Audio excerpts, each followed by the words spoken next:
And please remain standing as Billy Malden with Motor Racing Outreach offers our invocation. Gracious God and Heavenly Father, as we rise up today on this beautiful day, Lord, there's so much that we're thankful for. Men and women of our armed forces, first responders, both here at home and abroad, that are defending and protecting the freedoms we enjoy today. But Lord, today, above all else, we're thankful that this past week we saw our friend Ryan Newman walk out of that hospital. Continue to be with him, Father. Let your peace and your presence surround us all. It's in your holy name we pray. Amen. And here to sing our national anthem, please welcome the man known as Golden Pipes, Carnell Johnson.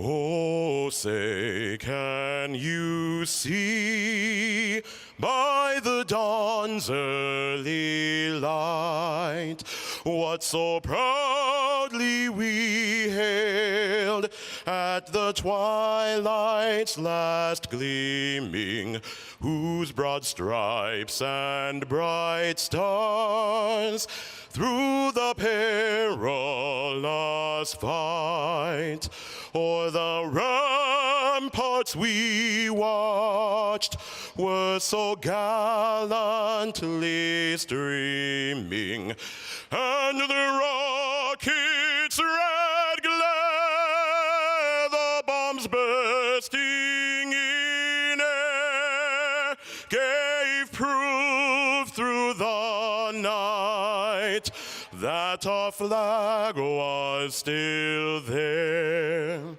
Oh, say does that star-spangled banner yet wave o'er the land of the free and the home of the brave? Can one of the hometown boys, Kurt or Kyle, make it to victory lane? What about 7-time? Can he break the winless streak? We're going to go racing at Vegas. Coming up next on Fox.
I'm here with the 1980 men's U.S. national hockey team. Miracle on Ice, gold medal, gentlemen.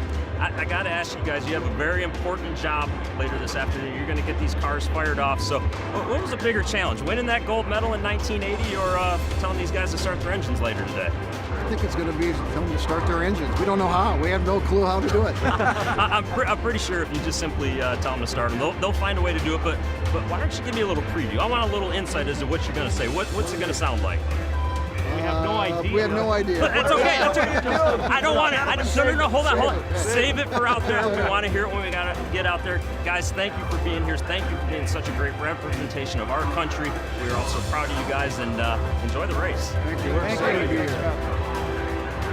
Oh boy, that's going to be a good one. And you know what? There's still time, fans, to download the Fox Sports Super 6 app and play NASCAR Super 6 for a free chance at some cash prizes. If you pick the correct finishing position of 6 drivers, you can win. And this week's jackpot is up to $20,000. You set your lineup yet, Jamie? Yeah, Shannon. Yeah, all over you did? it. All over it? These guys are all over it. You see Ross Chastain right in there, filling in for Ryan Newman. Maybe just a little nervous. First racer with Roush Fenway, but he'll do a great job for those guys. Yeah, excited. Obviously, some big shoes to fill, and all the racers will be thinking about Ryan Newman out there in the cars today. There's Kyle Busch right there. He wants to win at this racetrack really bad. Yeah, and he'll be going to the back. They got in trouble in inspection on Friday, so he'll be going to the back. Brad Keselowski, this has been a great track for Penske. Larry really felt good about Brad's chances heading into today. Jimmy Johnson was fastest in practice. Can the 7-time champ break that winless streak? And, of course, the other Busch brother who would love to get it done at Las Vegas as well. All right, it's time to go trackside for commands to start engines. Let's get it down there. And now, for the most famous words in motorsports, please welcome your grand marshals, the 1980 U.S. Men's Olympic Miracle Hockey Team. Drivers, start your engines! Same thing every week, whatever you need, buddy.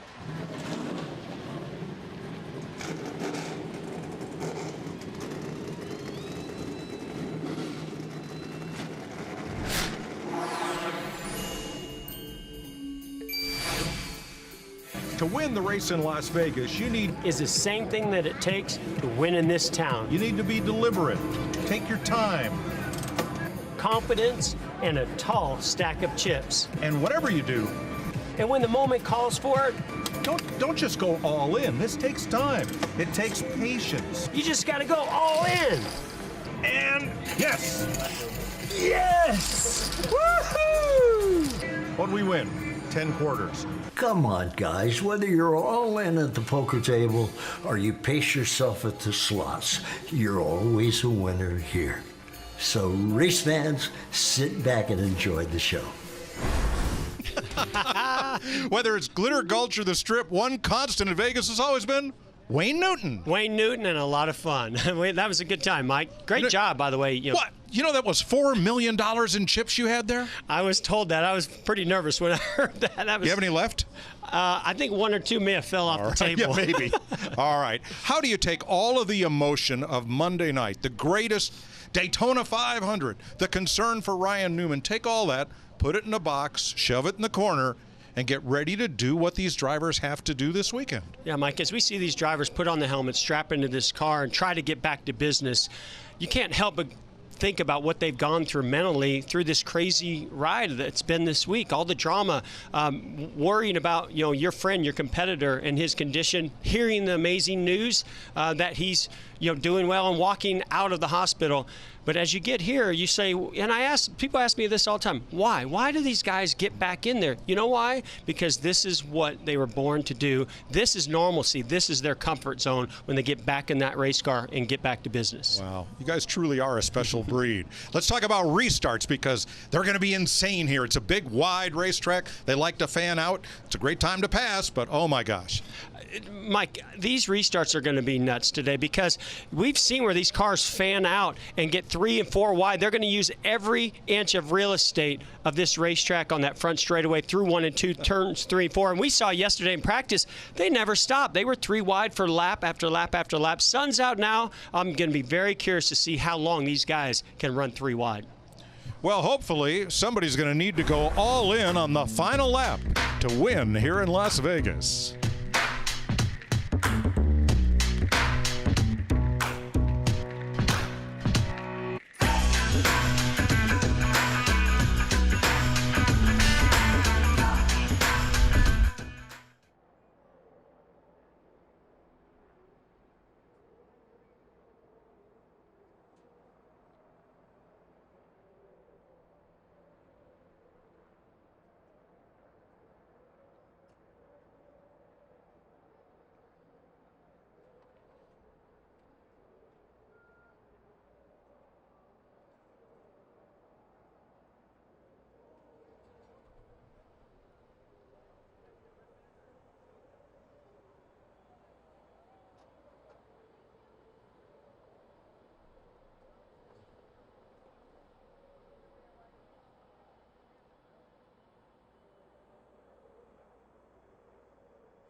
Las Vegas.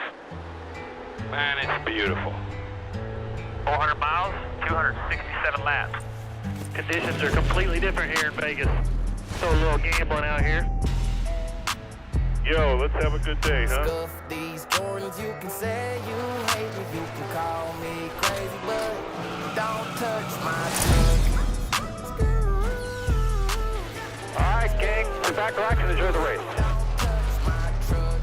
Here we go from Las Vegas Motor Speedway.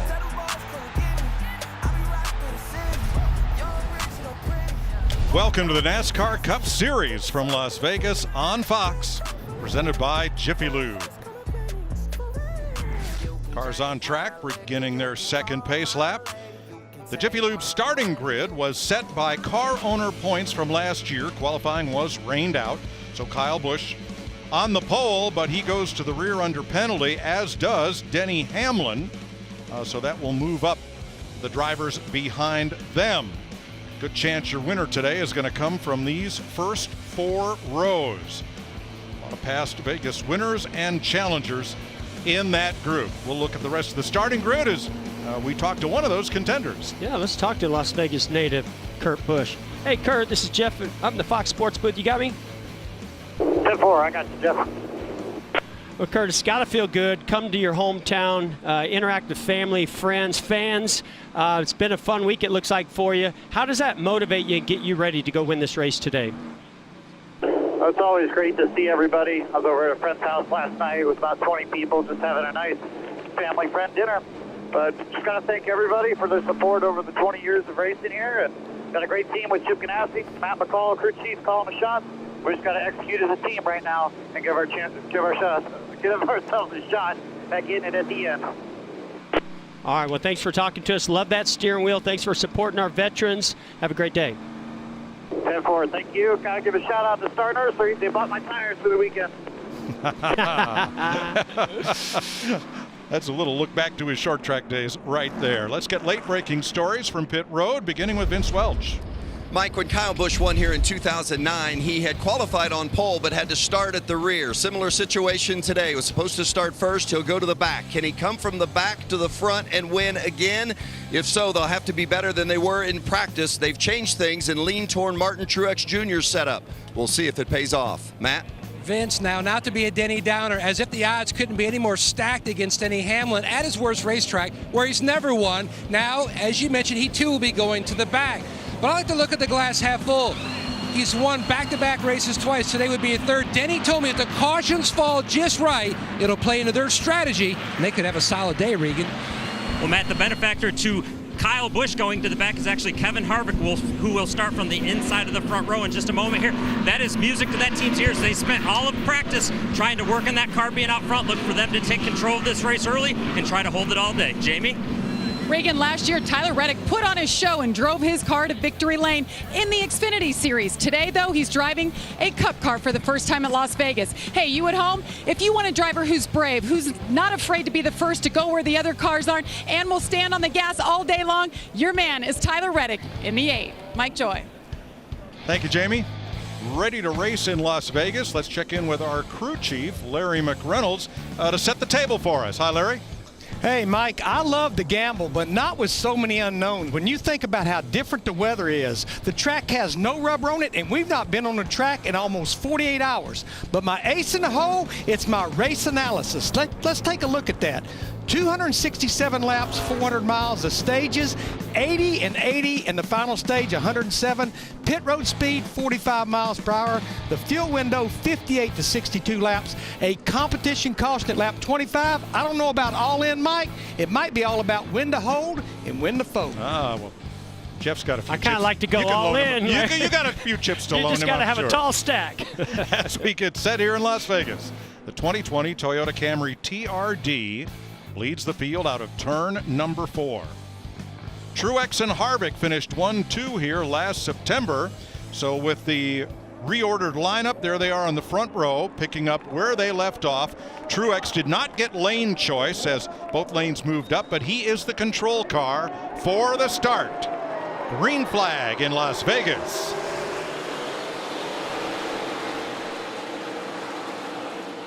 Already 4 wide further back in the field there, Mike. Even though Truex didn't get lane choice, I think he would have chosen the outside, so it worked out in his favor. He's got company way up high, 3 abreast, and Daniel Suarez has crept to the start line and may not be able to get off the racetrack. By Ryan Blaney. Here's an issue with Suarez on the front straightaway. And we're under caution right away. And Jeff, they are. Starts, restarts here, 3 and 4 wide. Look at them come across. Under caution. I think that's just the beginning of what we're going to see there. Boy, a tough start to the season for Daniel Suarez, missing the Daytona 500. Now issues before we even take the green flag here in Las Vegas. Now, Denny Hamlin was behind Suarez at the tail end of the field. Hamlin under penalty for unapproved body modification. Smoke already coming out the right side. Now already the car is not even under power as he rolled to the green. If that had happened, Mike, another 50 feet further, that could have been catastrophic for the 11 also. It might have damaged his radiator and punched a hole in the nose. There will be a competition caution lap 25. You can pit before then, but you cannot take fuel.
NASCAR Cup Series racing on Fox is sponsored by Progressive Insurance. Save when you bundle auto, home, or motorcycle insurance. And by Toyota. Let's go places. Martin Truex started from the front row, but he is going to be fifth on this restart. Kevin Harvick is the leader from Joey Logano and Ryan Blaney. Here's your Ford Performance track facts for today. Ford has won 4 of the last 5 here at Las Vegas and led about 75% of the laps. Pretty interesting here. You saw Truex lose the lead from that top lane, but now Kevin Harvick has chosen the outside lane, even though he took the lead from the inside lane. So should be something to watch these two. He must feel really good about his speed on those short runs. Now the Toyotas that started at the back under penalty for body modifications, Hamlin, Bell, and Kyle Busch, are all together 29th, 30th, and 31st. And those Toyotas, even Truex, did not show a lot of short run speed. Their car really comes on after about 10, 15, 20 laps. Pace car dives to pit road. Kevin Harvick brings them toward the start-finish line, and green flag.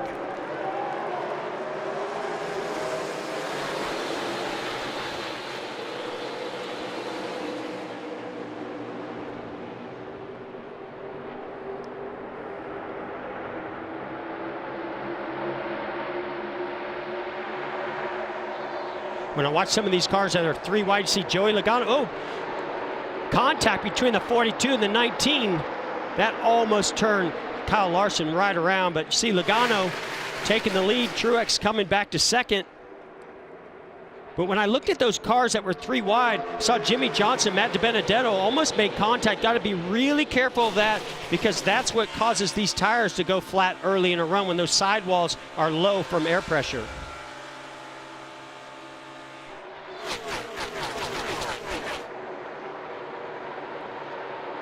Larson outside as William Byron gives Brad Keselowski a push into turn 3. Watch the 42 and 19 on the replay. Great run by the 19 of Truex. Truex just gets into that little bubble and gets a run. I think Larson put a small block on Truex, and maybe Truex didn't expect that, and they made contact.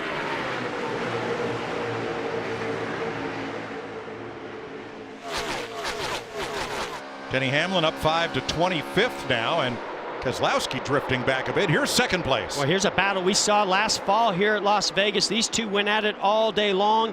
Harvick was the faster car on the short runs. Truex the faster car on the long runs, but Truex pretty feisty here in the early laps.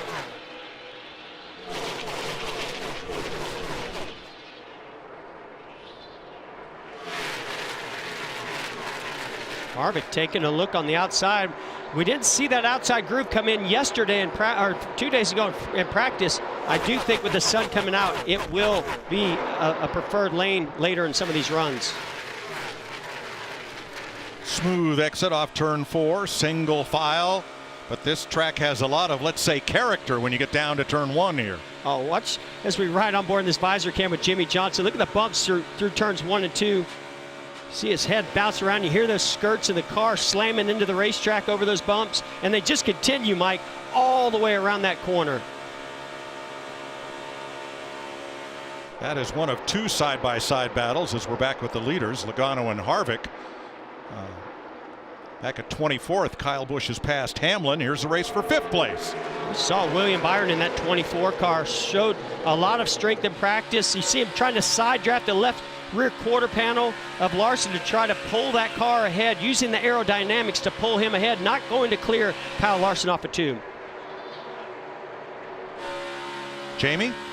I talked to William Byron right before he got in the car, and he was pretty optimistic about today. He said with the new body style of these Chevrolets, he said the car feels like it's less affected around other cars, more stable. So he was hopeful he could be a little racier today and felt the speed was good as well. Thanks, Jamie. 10 laps in, 1 caution flag early for Daniel Suarez.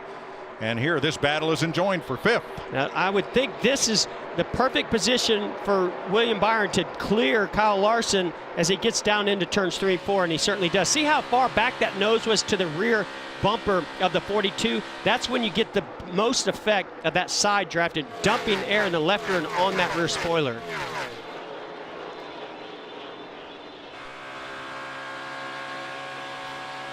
Denny Hamlin back with John Hunter Nemechek back at 26th place. Kyle Busch about 3 spaces ahead of them, and Christopher Bell. Busch, one of the USAA biggest movers. 8 spots since the restart. Whoa! A little contact between Harvick and Logano. No love lost between these two either. We don't talk a lot about the rivalry. Look at the 19 trucks on the outside making it 3 wide. These 3 drivers have combined to win 5 of the last 7 races here. Yeah, trust me, Harvick, he'll lean on Joey Logano a little bit harder than he does some of the other competitors if you look through their past. Help on the way. Here comes Blaney up with that threesome, and Byron. Well, and what that is, when you get side by side, especially if you get 3 wide, these cars from behind, the momentum shifts and all of a sudden they close up because of the disturbance in the air, that big hole being punched and all the drag pulling those 2 cars side by side. Already a big close call among the leaders in Las Vegas.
The Silverado and new Silverado HD are the strongest, most advanced Silverados ever.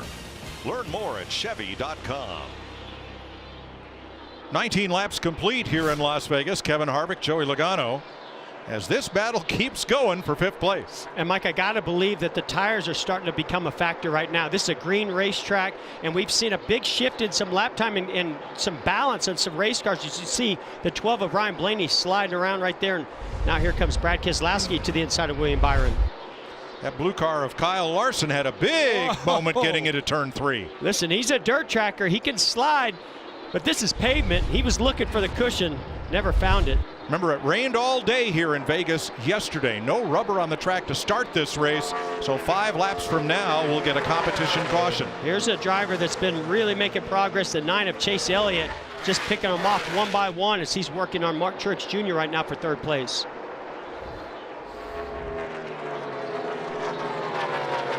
Back at 10th place, Clint Boyer and Kyle Larson. Vince? Well, for Kyle Larson, he says it's just tight in traffic and then really loose everywhere else, especially through the tri-oval. You've seen him up toward the front, and you've also seen him of late falling back, now just to the 10th spot. And the air really disturbs these cars. It changes the balance so much. When you're behind that hole being punched in the air, you don't get the air to the nose of the car, and that creates a push. It makes the front tires slide, but as soon as you get that clean air, all that air is pushing down on the nose. Now all of a sudden the back wants to swing around and get loose.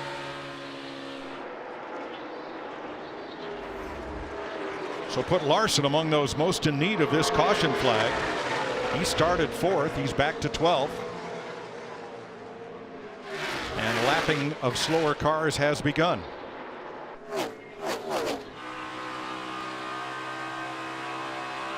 Working lap 23, Ricky Stenhouse there.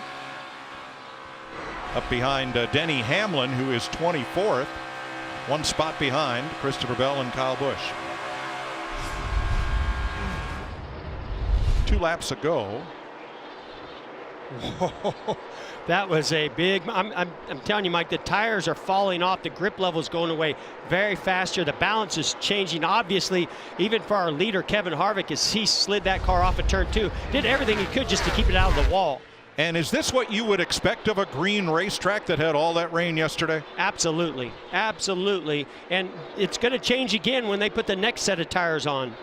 Change here for 2nd place, Mark Truex Jr. We expected him to be strong on the long runs. He's up to 2nd, goes by Logano, trying to run down Harvick.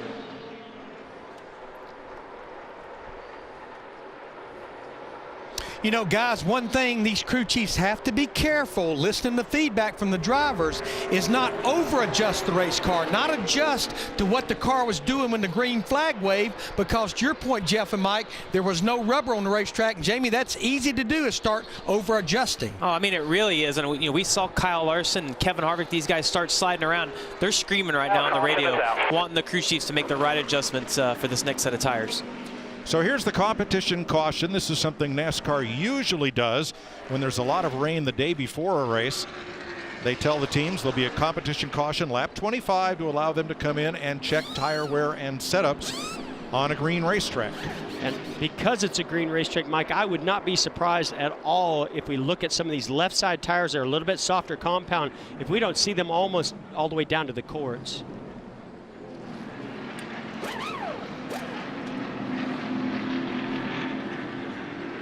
Now, once that rubber starts to lay down on the racetrack, that tire wear will get better and better throughout the day. I believe Reed Sorensen in the 77 will be the free pass. NASCAR Cup Series racing on Fox is brought to you by NASCAR's premier partners. Pit road is open now. Of the cars that were under penalty at the start of the race, Kyle Busch has raced up to 22nd, Christopher Bell 23rd, Denny Hamlin 25th. We saw Denny Hamlin pass Ricky Stenhouse Jr., but Stenhouse actually was able to get back by him. So I think some adjustments coming for Denny Hamlin coming from the rear also.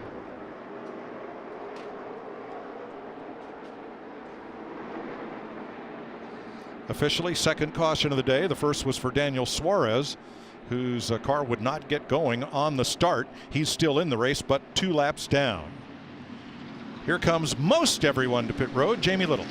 The number 9 of Chase Elliott moved up 6 positions already. Said car's pretty good, not as stable in the wake of other cars. They're just going to make an air pressure adjustment in 4 tires.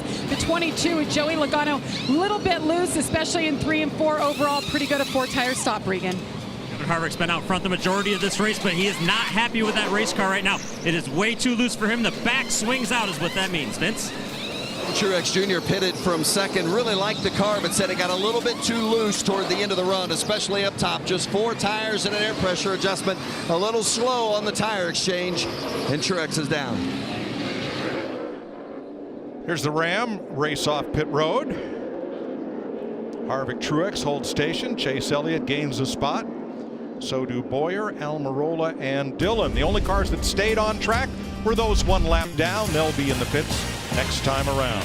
Kevin Harvick, your leader in Las Vegas.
NASCAR Cup Series racing on Fox is sponsored by Coca-Cola, a premier partner of the NASCAR Cup Series.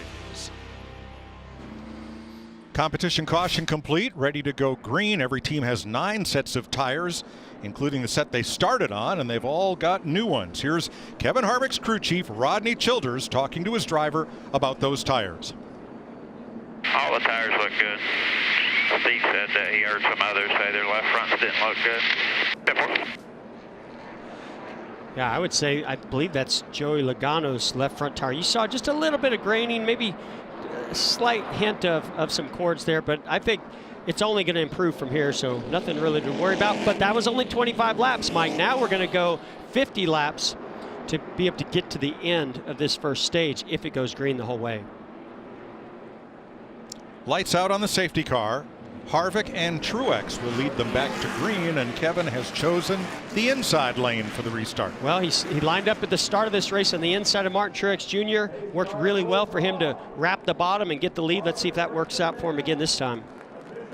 Ford Toyota up front, Chevy of Elliott, Ford of Logano. Here we go.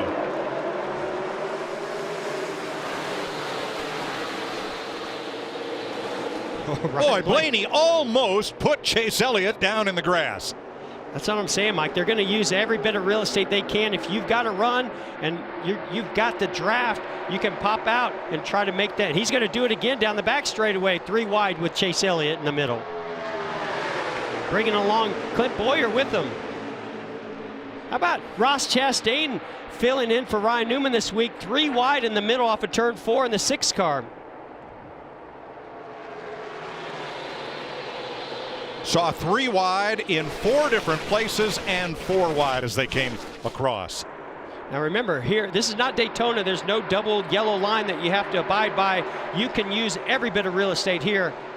Boy, Chase Elliott didn't take off, but now he's giving a big shove to the 22 of Logano. And that may help Martin Truex through 3 and 4. He's on the outside, hunting the lead from Kevin Harvick. Harvick right back after him. This is what I expected to see on lap 1 of this race, but Kevin Harvick was able to get ahead of Truex. Not so fast this time. Here comes Truex to the outside. Truex with a run off turn 2, stays close to Harvick. Now moves away, and he's a half a car length ahead entering the corner. No more. He's able to clear Truex. That bottom seems to be a little bit better down in 3 and 4. The top maybe a little bit better down in 1 and 2.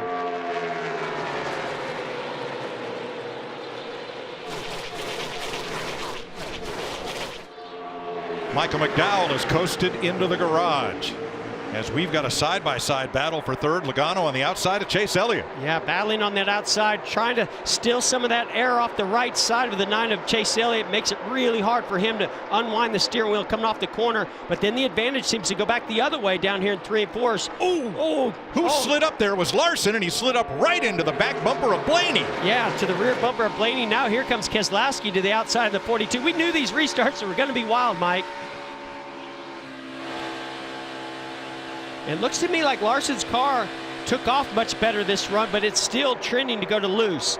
This battle's still going on here. 3rd place. Now Blaney getting the advantage on the outside for 4th. Penske car's looking pretty good here right now. 3rd with Joey Logano, 4th with Ryan Blaney, at least as they cross the line. Keselowski back there in 5th.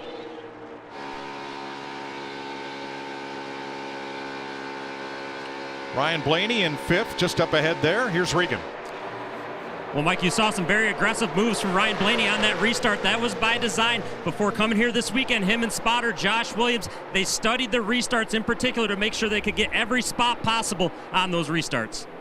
You saw right there, the 12 of Ryan Blaney moved down in the middle of the corner to get, you don't really call it a side draft in the corner, but it definitely changes how the air flows around that inside car, makes it very difficult for them to carry the momentum and complete the pass.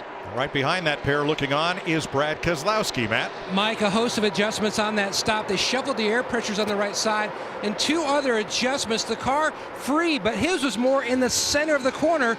He feels like they've made some good headway, and he's moving up, venturing out. See if there's more grip up top. Team Penske has won half of the last 8 races here.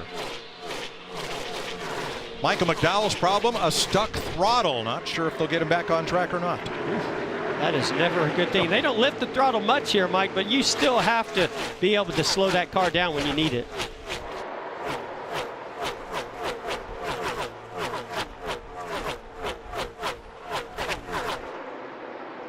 We haven't talked a whole lot about 7-time Jimmy Johnson making a pass on Ty Dillon.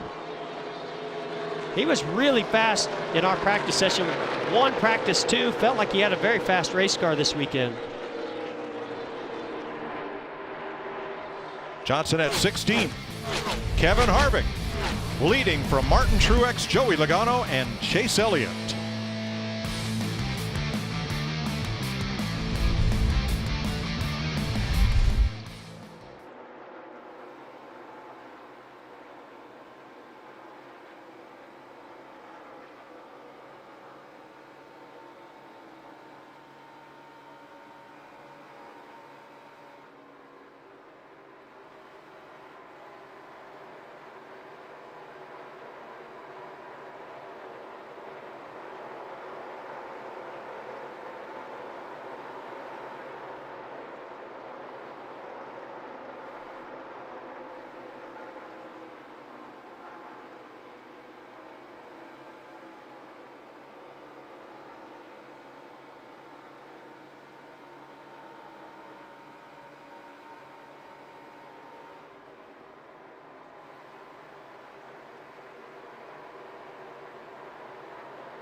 Kevin Harvick crosses the stripe, completing lap 44 of 267. He has a half-second lead on Martin Truex, 1.5 on Chase Elliott, and 2 seconds on the Team Penske intramural battle between Logano, Keselowski, and Blaney. Oh, what a battle it has been. We saw Ryan Blaney try to navigate through those bumps in the bottom lane in 1 and 2. The car started bouncing around. He had to check up, was corrected to the right, and then the 2 of Keselowski went to the outside of him. Here we are on board with Brad Keselowski.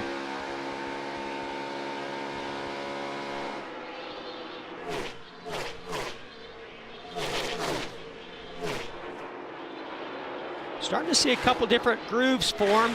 You saw right there the 2 of Keselowski just peeking to the maybe a half a car width wider than his teammate Joey Logano, but then that opens up the door to the 12 of Ryan Blaney. These guys are just searching for clean air. Look at Keselowski almost all the way up on the fence down here at 3 and 4. All right, come on. These guys are teammates. Why can't they get with it and run on the same plan right here? Well, I think they'd like to be, but Keselowski was behind the 12 of Ryan Blaney a couple laps ago, and Blaney had a moment and lost his momentum, and so you cannot slow your momentum down even for your teammate. Pretty heads-up driving right there for Ryan Blaney. He saw what the 2 of Keselowski was doing at the top, went to the top 1 and 2, goes to the top again down in 3 and 4.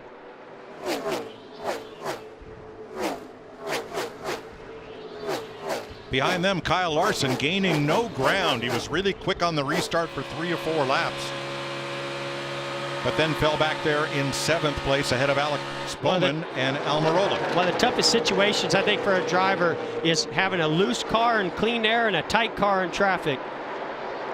Now, Denny Hamlin, of the cars that were under penalty, has advanced the least. He's up to 24th. Christopher Bell is 21st. Kyle Busch is 18th right now. Well, this is pretty shocking to me. I thought these guys would just work their way up through there with no problems, because Truex looks like he's got plenty of speed up there in second, their teammate. These guys, these Penske guys, can't decide who wants to be out front. They swapped a few times. Now Ryan Blaney seems to have maybe a slightly better car in the long runs here, using that outside lane. All the Penske cars showing speed. None of the Penske crew chiefs working with the same driver that they had last season. Yeah, the crew chiefs talked about there was plenty of chemistry before, just working together in meetings, but now they've got to learn how one another works through the details and communication. Riding on board here, roof camera, Jimmy Johnson. And just ahead is Austin Dillon. Richard Childress's 2 cars are 13th and 25th after 50 laps. Here's Michael Waltrip atop the media center. Yeah, I'm here at the Neon Garage beside legendary NASCAR car owner Richard Childress. You got 2 cars in the race, Austin Dillon and Tyler Reddick. What's the report on the new Chevy? How do they like things so far, Richard? We like it so far. We're just a little bit loose right now. We've got to tighten them both up next stop. You found a unique place to watch the race. You always go somewhere where there isn't a lot of people around, huh? That's what I try to do, get up where I can see as much as I can. And here I am bugging you. Sorry about that. Way to go, Michael. Absolutely. Michael McDowell is back on track after fixing that throttle problem, as Kevin Harvick continues to lead Martin Truex by half a second, the same margin as after things settle down from the restart. So Truex kind of holding station here as we work our way toward the end of stage 1 at 80 laps. 9th place. Eric Almirola, another car that in practice showed a lot of speed. Staying in the top 10 right now, but doesn't seem to be moving forward like we expected him to. Jamie, how about our 10th place car? Well, William Byron, you see him up high there, a little bit tight into 3, but he just told his team he has a slight vibration. Chad Knaus, his crew chief on the box, told the team to get ready. They put their helmets on. They're keeping an eye on that vibration. If it gets any worse, they'll bring him in. Well, Mike, you know, when you've got a vibration, you might have an issue. What do you want to do? Get as close to that outside wall as you possibly can. A lot further to go if you're going to hit it, but a vibration, sometimes it just happens with a new set of tires. They've got to monitor whether it continues to get worse. Are you recounting my drive in that Gremlin last week? Yeah, I got you. Mike, you inspire me all the time. I don't know about that one. Was fun, though. All right, back to the Penske group. Now you see McDowell back in the race amongst them. Ryan Blaney, Joey Logano, Brad Keselowski. Let's listen in on the man in the middle, Logano. tire wear if I run up there? There's not many cars running up there. We don't need to be the ones rubbering it in. I've got a few in the back here, but probably not enough to make it be comfortable with it yet. Yeah, so what they're talking about, the reason why there's some speed right now on that top groove is because the rubber started laying down the inside lane. Now as you move up, it's a cleaner racetrack, a little more grip on a cleaner racetrack, so you can find some speed, but it will wear those tires more. Ford, Toyota, Chevy in the first 3 spots. Harvick, Truex, Elliott after 54 laps.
NASCAR Cup Series racing on Fox is sponsored by Credit One Bank, the official credit card of NASCAR, perfect for race fans, and by Geico, official partner of NASCAR. 60 laps complete this time. Kevin Harvick still leading, but Chase Elliott has forged into second place, passing Martin Truex. Yeah, the last 15 laps, one of the best averages of anybody in the field. The last 5 laps, he's been faster than our leader, Kevin Harvick. Here he goes to the outside of Martin Truex Jr. Really just not a whole lot Martin can do right now. I think he knows the 9 of Chase Elliott's a little bit better. More adjustments probably coming to the 19 car. Jamie? And I talked to his crew chief, Alan Gustafson, this morning, and he told me with this new tire combination, the car is naturally a little bit freer. And in final practice on Friday, they hit that limit. So they decided to tighten him up this morning, and it is paying dividends here. He's definitely not as loose as the cars around him. They're a little bit better than they expected. Yeah, Chase Elliott second, and closing, he was 0.3 of a second faster than Harvick that lap. Yeah, his car just seems to get better and better on these longer runs as the tires start to fall off. That's where he really shines. In practice, I'm pretty surprised because I heard Chase Elliott talking about his car and wasn't real happy with it. Seemed to be pretty loose. Yeah, guys, the thing that's impressive to me about Chase Elliott right now, and Jeff, you hit on it earlier, he's not having to use the top where the track's green. He's able to do this right on the bottom, get that left front on the white line. Lots of grip if you can get to that. His car is just good, and he's able to do it right on the bottom, which I think is going to be really important later on. Yeah, Jamie, and here's a battle right here between teammates Alex Bowman and William Byron. These guys have been going back and forth for this 8th position in the last 5-6 laps. But I was going to say, Truex, when he was so good here last fall, he wrapped the bottom and could just go right around that white line, around the bottom of turns 1 and 2. and that's exactly what Jamie was saying about Chase Elliott right now. Well, we heard Joey Logano being told we don't want to be the first to run up there and rubber in the top groove. I wonder how many other drivers were told that by their spotters and crew chiefs. Well, I think if your tires look good after that first 25-lap run and they looked at it and you feel pretty safe about it, but as we saw, the corner edge of that 22 car's left front tire did have some extra wear on it, so I would think that they're going to be a little bit extra careful right now. These two Chevys have caught Brad Keselowski at 7th place. You're looking back from our Ford Performance Cam. I've been watching these two guys, these teammates, a lot. One of them is really good at one end of the racetrack. You see Bowman go to the inside because of a lap car slowing down Brad Keselowski. It just seems like one of their cars, Alex Bowman's better at one end of the racetrack. William Byron's a lot better at the other end of the racetrack. That's why they can't really decide on who's going to get out front and drive away. Bowman has the best average finish of all drivers over the last 8 races on 1.5 mile speedways. 15 to go to the end of stage 1. Kevin Harvick, Chase Elliott, 0.2 of a second, the difference. Yeah, it looks to me like Kevin Harvick, very similar to the last time we were here at Las Vegas. His car falls off a little bit more than his competitors on these longer runs. Big run coming from the 9 of Chase Elliott. Jamie McMurray talked about how good his car is around the bottom. It's free to do that. You can see the back moving around. That means the front tires are gripping better than the rear, but doesn't slow him down. He's able to complete that pass.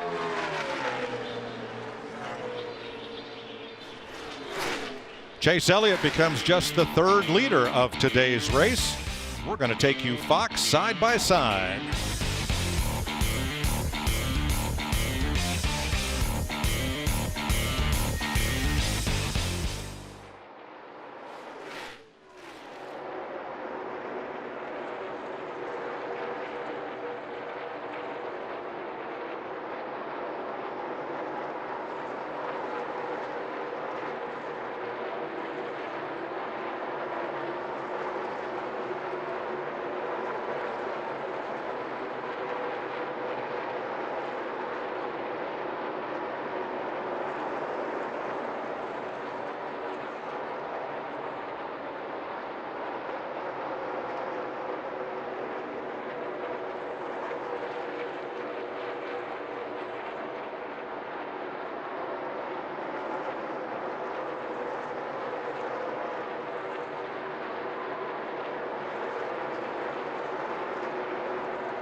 "70 laps complete." Aerial coverage provided by Goodyear. Discover what's possible. Keep moving. Goodyear.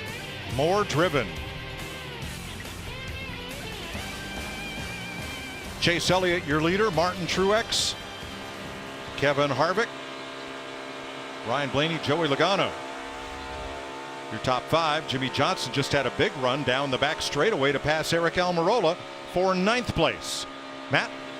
The part of the racetrack, Mike, he's in right now, turns 3 and 4. That's where Jimmy has felt the car much looser, but what a comeback for Johnson. Now he lost 8 spots on that last pit stop.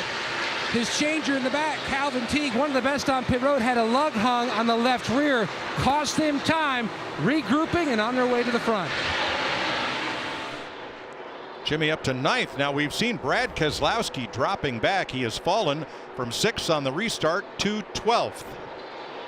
Probably did what you told me not to do and drove it too hard trying to pass to 22. Paying for it now. Just really can't hold you all without the back sliding out massively. Yeah, so when you overdrive the car like that, you heat up one tire. Maybe it sounds like the right rear. That tire will then wear more to build more air pressure and just makes the loose condition even worse. How about Ross Chastain? That is an amazing run that he has going on right now. Top 10. Vince? But he's been pretty happy with the car. They've been fighting a little bit of tight. Ross just radioed in and said he feels like the right front is doing all the work, but he doesn't want to give up the rear grip to correct the front. So keep an eye on that when they come to pit road at the stage break to make a change. Look for them to make a small adjustment there. And to get Ross Chastain in the car in place of Ryan Newman, very different size of drivers, about 100-pound difference. They had to really lighten up that brake spring to have Ross Chastain in that seat this week. So Chastain in 10th. He will run the Xfinity race later today. That was rained out after one stage complete yesterday, and the Xfinity race will start about an hour after this race ends. It'll be on Fox Sports 2, and if you don't have Fox Sports 2, you can sign in under your Fox Sports 1 subscription to the Fox Sports app and watch the race there. Boy, Brad Keselowski just holding on tight, waiting for this stage to get over as Kurt Busch goes to the outside. He wants to make some big adjustments to try to, and maybe an air pressure adjustment, something that's going to make those tires hold on longer at the end of this stage. Right now, 5 Chevys in the top 10, 4 Fords, and the only Toyota is Martin Truex in 2nd place. Kyle Busch has fought his way up to 16th, but since the restart, Bell and Hamlin have not advanced.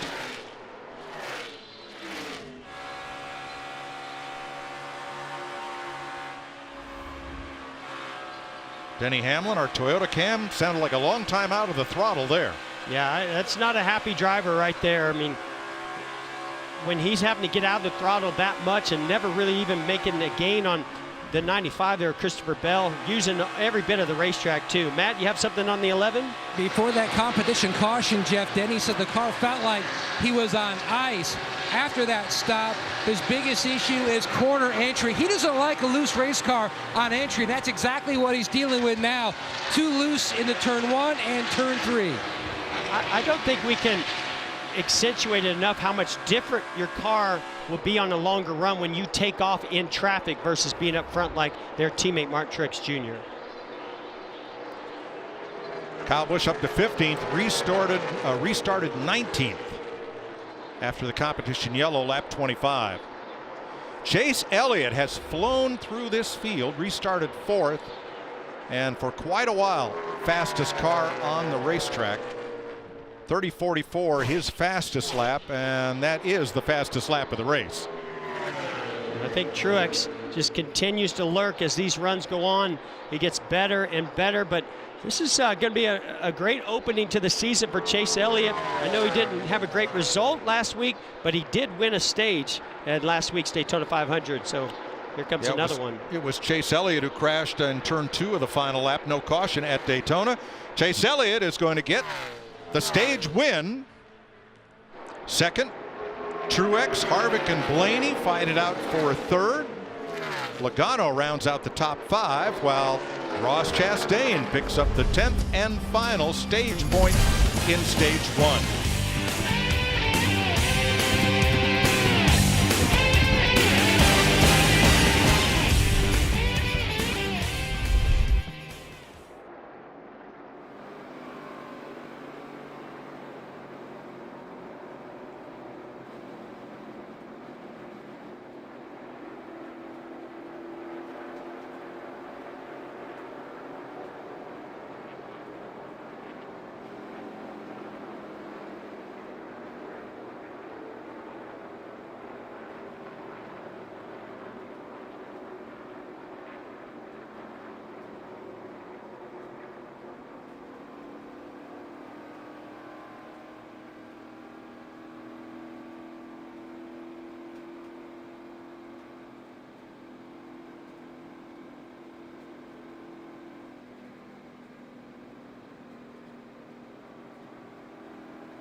Welcome back to Las Vegas, where pit road will be open this time around for stage-ending pit stops.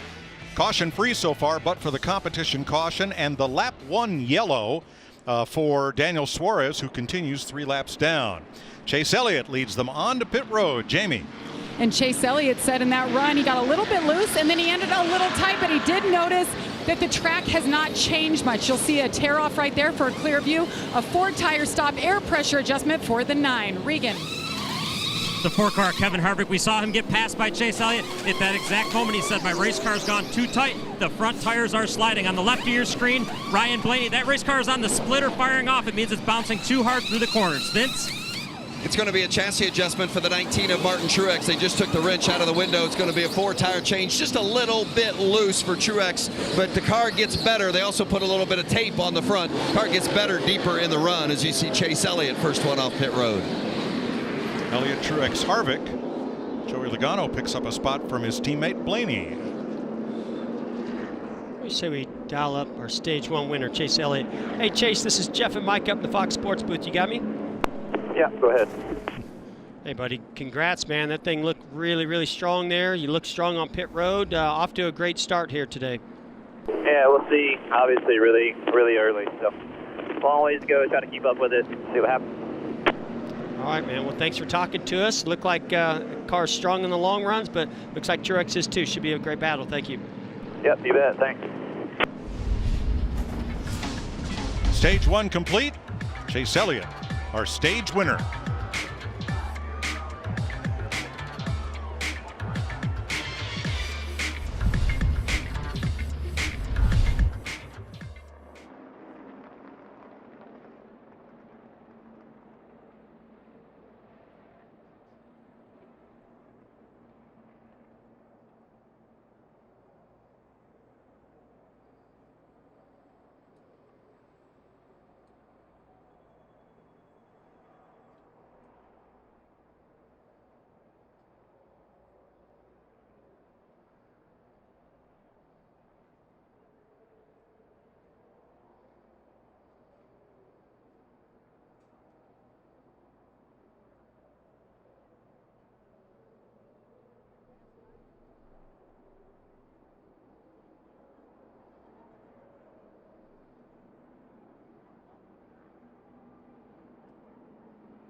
NASCAR Cup Series racing on Fox is sponsored by Ford.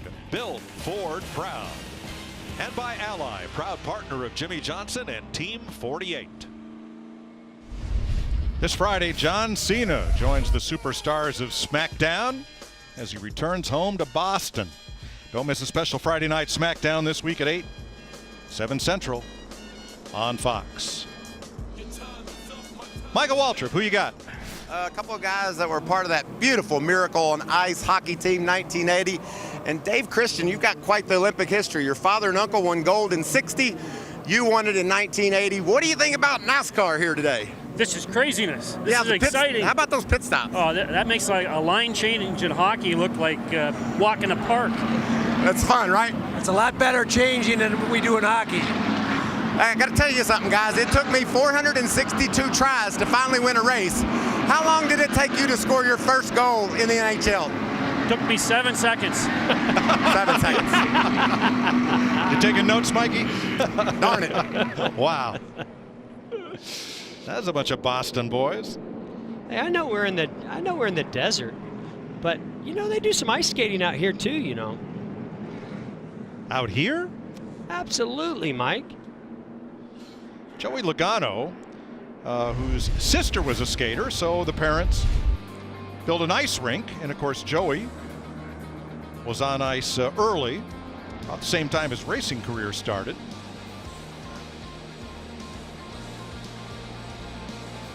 And the Logano's own an ice rink in Charlotte, North Carolina now. I mean, look at it. Joey Logano, he could have been a hockey player, not a race car driver. He's got some skills there for a young Joey Logano. Think about the comparisons of what happened in hockey versus what we're seeing on these restarts, 3 and 4 wide. Yeah, but in hockey, you can pile into the boards and skate away. Here, not so much. Not so lucky. All right, stage 2. Here we go with Chase Elliott and Martin Truex. Chevy and Toyota on the front row as they approach the Geico restart zone. Harvick and Logano, Bowman and Blaney, Johnson and Byron, Chastain and Larson, the top 10. And we're back under green. See how Chase Elliott does in that inside lane. Every time it's prevailed, but look at Kevin Harvick making a bold move to the inside, making it 3 wide. Oh, not where Chase Elliott wants to be, right in the middle of Ryan Blaney and Truex. Still door. Logano, he's got Logano to push. Be 2 wide in a second. 2 wide, 2-2-2 with a push. Bottom. Man, these restarts are crazy. Still 3 wide all the way back through 4 wide. For a moment there with Chastain and further back. Yeah, that's Stenhouse to the outside 3 wide with the 6 car he drove, or Roush Fenway, who he drove for last year. Well, Jeff, a lot easier to pass them coming up to speed than once everybody's at full speed, right? Well, and that's why they're trying to take advantage of this. This is why they're so aggressive. You see right there, there's Stenhouse going to the inside, the 47 car.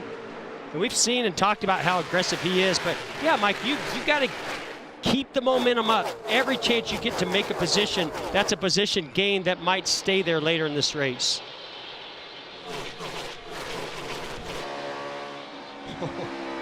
See one of our rookies, Christopher Bell, stuck in the middle.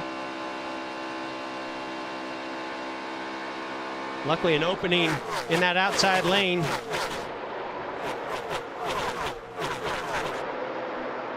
Well, Logano and Blaney right back after it, and now they've got Jimmy Johnson to contend with. Hey, watch out. 7-time Jimmy Johnson is now in, what, 6th position, 7th position? How about 5th? 5th. How about 5th? Wow.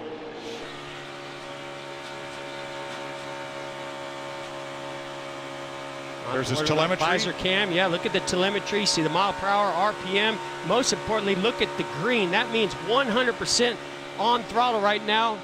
Comes out to about 40, 45%. First half dozen single file, then it's Byron versus Larson and Bowman. Matt DiBenedetto for the Wood brothers. Battling there, Christopher Bell in the 95. John Hunter Nemechek, the rookie, in the 38. And don't be surprised if Matt DiBenedetto gets into the top 10. That 21 car driven by Paul Menard last year, top 10 in both of these races last year.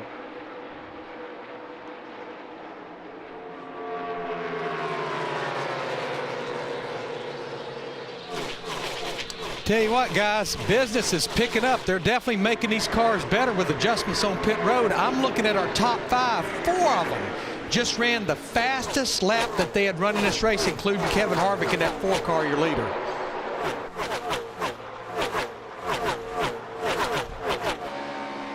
Joey Logano, fastest lap of the race, coming right after the restart. He's currently slotted 4th behind Harvick, Elliott, and Truex. How about Logano, Jamie?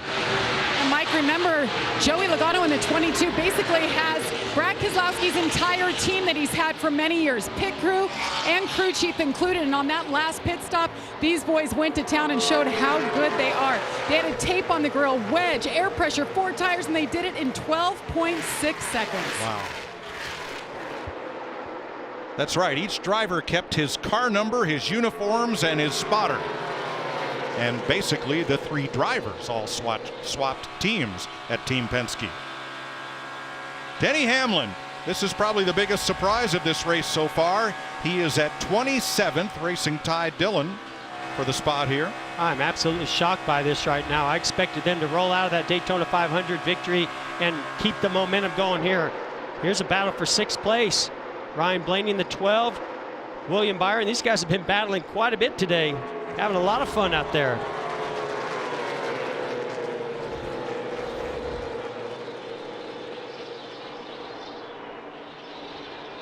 And back here at 20th place, rookies Bell and Reddick with Boyer and Keselowski.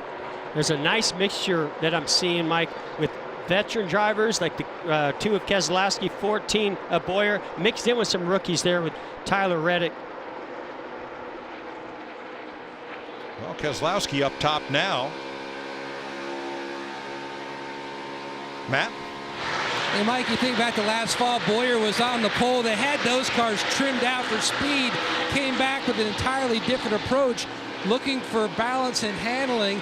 He was good in the first practice, but then he was really lack of confidence after the second until he saw the data and said, all right, you know what, we're going to be good on Sunday, but it has not been the case. Boyer has been chasing the race car, not free like everybody else. He's just been pushing horribly. Speaking of free, Ryan Blaney really loose off the corner there. Oh, big moment for Jimmy Johnson. I think that was Ryan Blaney getting to the outside of him, loosening him up, and then teammate William Byron also went by. Blaney holds on to 5th.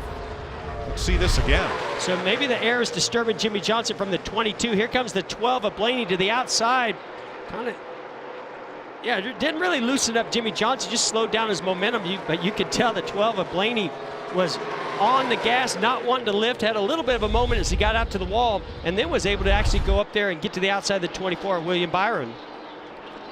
Now there's 3 of the 4 Hendrick cars. All 4 are in the top 8, with Chase Elliott 2nd. They were all 11th or better here last September. Kevin Harvick on point after 98 laps in Las Vegas.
Welcome back to the NASCAR Cup Series from Las Vegas on Fox, presented by Jiffy Lube. 104 laps complete. And Chase Elliott out front. Now from Martin Truex and Kevin Harvick. Yeah, you saw again the 9 car as the run goes on. He can wrap that white line better than anybody. Gets to the inside of Kevin Harvick down here in 3 and 4 to make the pass. Yeah, I got us in a bad direction here. We've been too loose since about lap 8. You hear Kevin Harvick talking about being too loose. His car takes off great. It just seems like as the run goes on, it builds looser and looser. You heard him already, lap 8, the car getting loose. That's going to make for a long run here. Joey Logano closing in. Let's have a look at how the Coca-Cola family of drivers are faring after 105 laps. Logano 4th, Austin Dillon in the top 20, then Bubba Wallace, Denny Hamlin having an off day, loose everywhere, and Daniel Suarez had problems on lap 1 he hopes to rebound from. We've been seeing a lot of teammates battling. Logano and Blaney at Team Penske. We've seen Alex Bowman, William Byron, and Jimmy Johnson all battling at Team Hendrick. The only thing we're not seeing, Mike, is the Truex and his teammates and Kevin Harvick and his teammates. Where are those guys at? Because you would expect, as good as the 4 and the 19 have been, that those teammates would be up there battling with them. Good point. There are the manufacturers as they run. Let's bring Jamie McMurray in on this. Yeah, guys, I'm just so impressed with the Chevy's new Camaro. We talked about that last week. You know, biggest race of the year, but really when these manufacturers build the cars, it's around a track like this. And Larry and I have been sitting here talking that if this is essentially the debut, I mean, Larry, what's the potential for this new Chevy Camaro for these guys in the year as they get to work on it? Well, Jamie, you can spend countless hours in the wind tunnel. You can do all the simulation you want to do, but this is the test. And this is their first test. And sitting here as we're closing in on, you know, the middle of stage 2 to have 5 Chevrolet drivers in the top 10, I think this is a great beginning. It will only get better for them. It's like Kurt Busch said, our cars have always drove good by themselves. Where we had to get better is in traffic, and I'm seeing an improvement. Yeah, Larry, I'm going to be really anxious to see after we come out of the West Coast swing, because these Chevrolets, especially the Hendrick Chevrolets, ran pretty good here last fall. But when they went to Fontana, when they went to Phoenix, they really struggled. So the next 2 weeks, I think, are going to be an even truer test. But I definitely agree. They're off to a good start here this weekend. William Byron and Jimmy Johnson just lapping equal to our race leader, Chase Elliott. And here's Mr. High Side, Kyle Larson. He's found the cushion, Mike. He's up on the wall. This car was extremely loose and clean air. It looks like they've tightened that car up a bit, and he's coming to the front. And these two continue to battle, as well as the 2 Hendrick cars behind him. But Penske and Hendrick having some great battles with one another in the beginning of this race.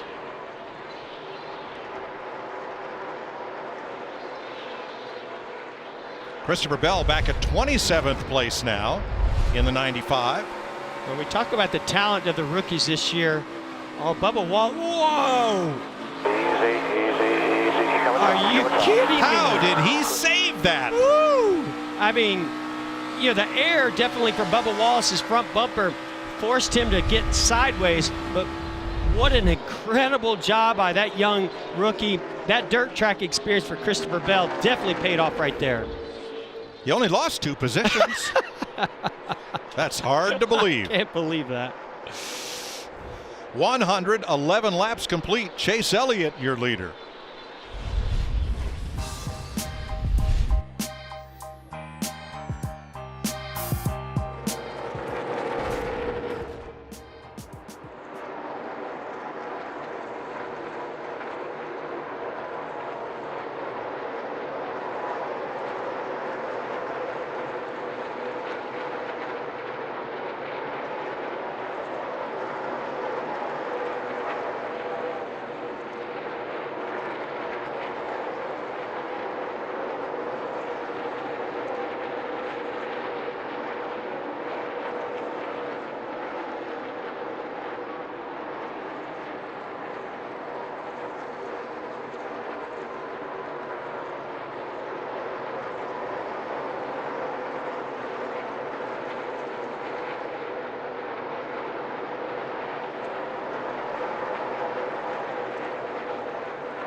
NASCAR Cup Series racing on Fox is sponsored by Ram Trucks, Motor Trend's back-to-back Truck of the Year. And by Credit One Bank, the official credit card of NASCAR, perfect for race fans. 43 laps to go in stage 2. Chase Elliott, your leader, by almost a full second. And coming to pit road was Christopher Bell and now Ross Chastain. Larry, are you looking at fuel mileage or tire wear to plan this green flag stop? Well, I think you're looking at tire wear and you're looking at just overall grip and time on the stopwatch. Basically, the window has opened that's splitting this stage in half right here. Yeah, you could run to lap 140, which would be 20 to go in this stage, but I think this is going to start an epidemic of people starting to make their trip to pit road on the green. I think we know why Christopher Bell came to pit road, because he smoked the right rear tire off of that car.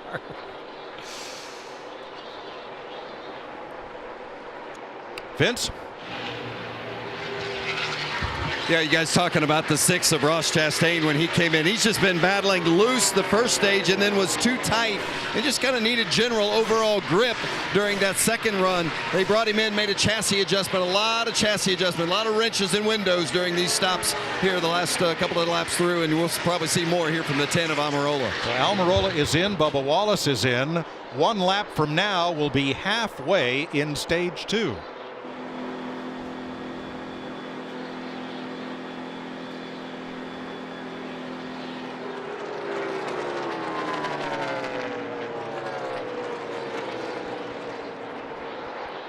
Looks like 4 tires for Almirola.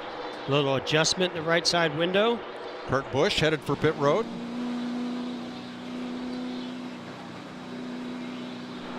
One of the toughest pit roads to get onto coming off of turn 4. It's very abrupt, the change in banking from the track onto pit roads. We see Kurt Busch rolling down pit road. Leaders stay out this time. Going to run a few more before they come to pit road, but Alex Bowman peels off and comes to the pit lane. Also a very slick pit stall. It's just, they're concrete, but this concrete here seems to be a little smoother than some of the other tracks we go to. Larson behind Bowman on pit road. Along with Kyle Busch and Reed Sorensen. Matt? Very consistent day for Alex Bowman in the 88 car. Now, by himself, he was on the free side, but especially over the bumps would upset the race car and push him to the tight side. Vince on the Toyota of the 18 of Busch. Well, and Kyle Busch had to start at the back of the pack, and he has really been dealing with that dirty air as he's come up through traffic through much of the afternoon. They made major adjustments on the last stop with air pressure, wedge, and tape. Not as significant a changes this time for the 18, Jamie. William Byron doing a great job in that 24. They just made that chassis adjustment there, a 4-tire stop. Regan. Kevin Harvick in the 4 car. They've been bouncing back and forth between loose to tight. They're trying to find that happy medium with the race car. He's had speed, but it hasn't been perfect yet. Denny Hamlin gets blocked getting into his pit as Jimmy Johnson was exiting. Boyer is in, Keselowski is done, DiBenedetto leaves as Blaney comes in. Denny's days going from bad to worse. Going to be a costly stop for Hamlin. Jamie. And the 22 with Joey Logano in his box. Been running the top because he's just too loose. That's what he's been fighting all day. They wanted to fix him up. He was losing some time. Regan. Ryan Blaney's car fires off on the splitter too hard after 15 laps, so he is very happy with that race car. Leader Chase Elliott exits the pits. Ricky Stenhouse has taken over the lead from Austin Dillon, Tyler Reddick, John Hunter Nemechek, and Ryan Preece. Ty Dillon and Corey LaJoie, who got the free pass at the last stage break, they have yet to pit. They're our race leaders. Martin Truex back in 8th as the first of the cars that have pitted. No signs of Stenhouse Jr. coming to pit road this time, still running that high lane. Ryan Preece getting service while his teammate Ricky Stenhouse tries to stretch the mileage out.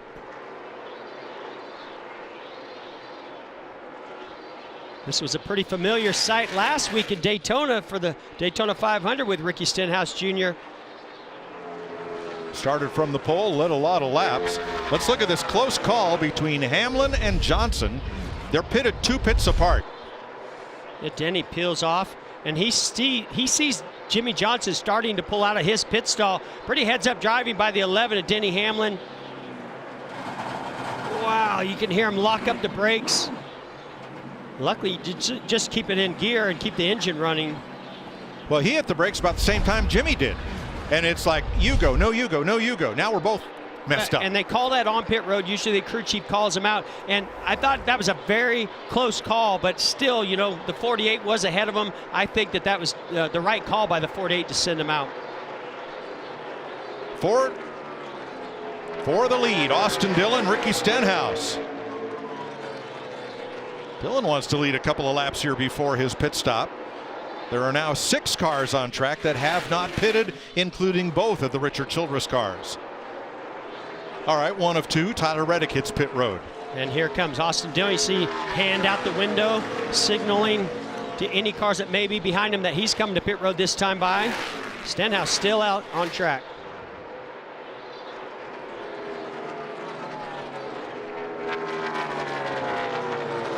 Ricky Stenhouse leads another lap. It's been a rough day for Denny Hamlin, both on track and on pit road.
.133 laps complete. Ricky Stenhouse stays on track and out front. Chase Elliott was the leader when pit stops began. When we cycle through, Martin Truex Jr. will pick up the lead. There's the difference on their pit stops. Well, not only did Martin Truex Jr. come in 1 lap earlier, so he's been on fresher tires a little bit longer, but also they executed flawlessly on pit road all day long. Chase Elliott and his pit crew have been doing a great job, but that time just a little bit better by the 19 of Martin Truex Jr. and Joe Gibbs Racing.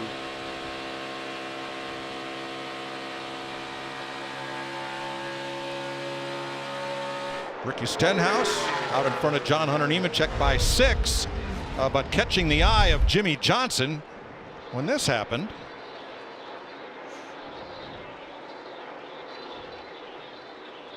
And yeah, you've done this in your street car, right? What were you thinking?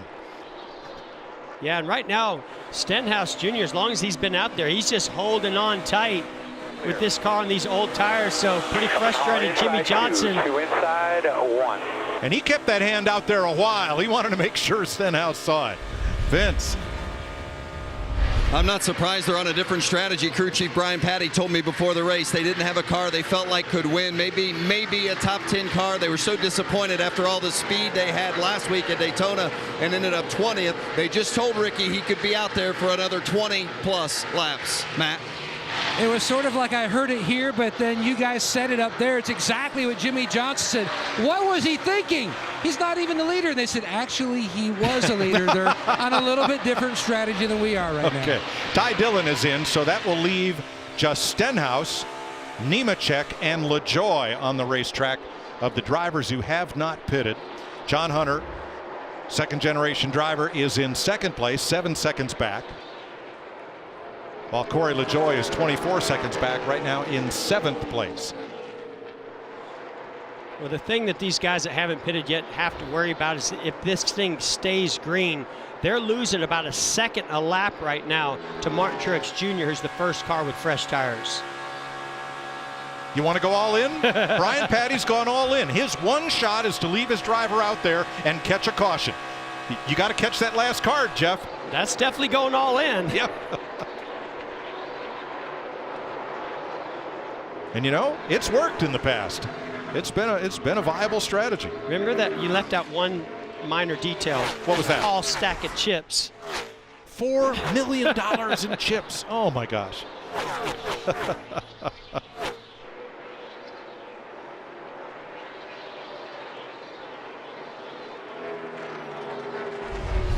So here's the difference between Ricky Stenhouse on worn tires and Martin Truex Jr.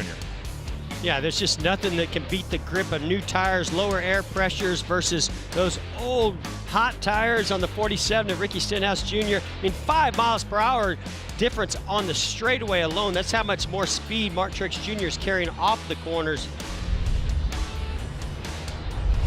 At some point, though, you just have to figure this isn't going to work. Well, it will work if they get lucky and that caution comes out. Hey, it's Vegas. You got to gamble. Of course, you know how gambling's been working out for me lately, Mike.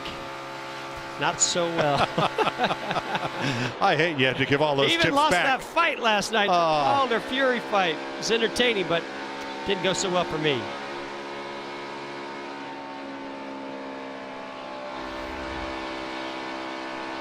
Lower right are the pit stop lap numbers when the last 5 cars pitted.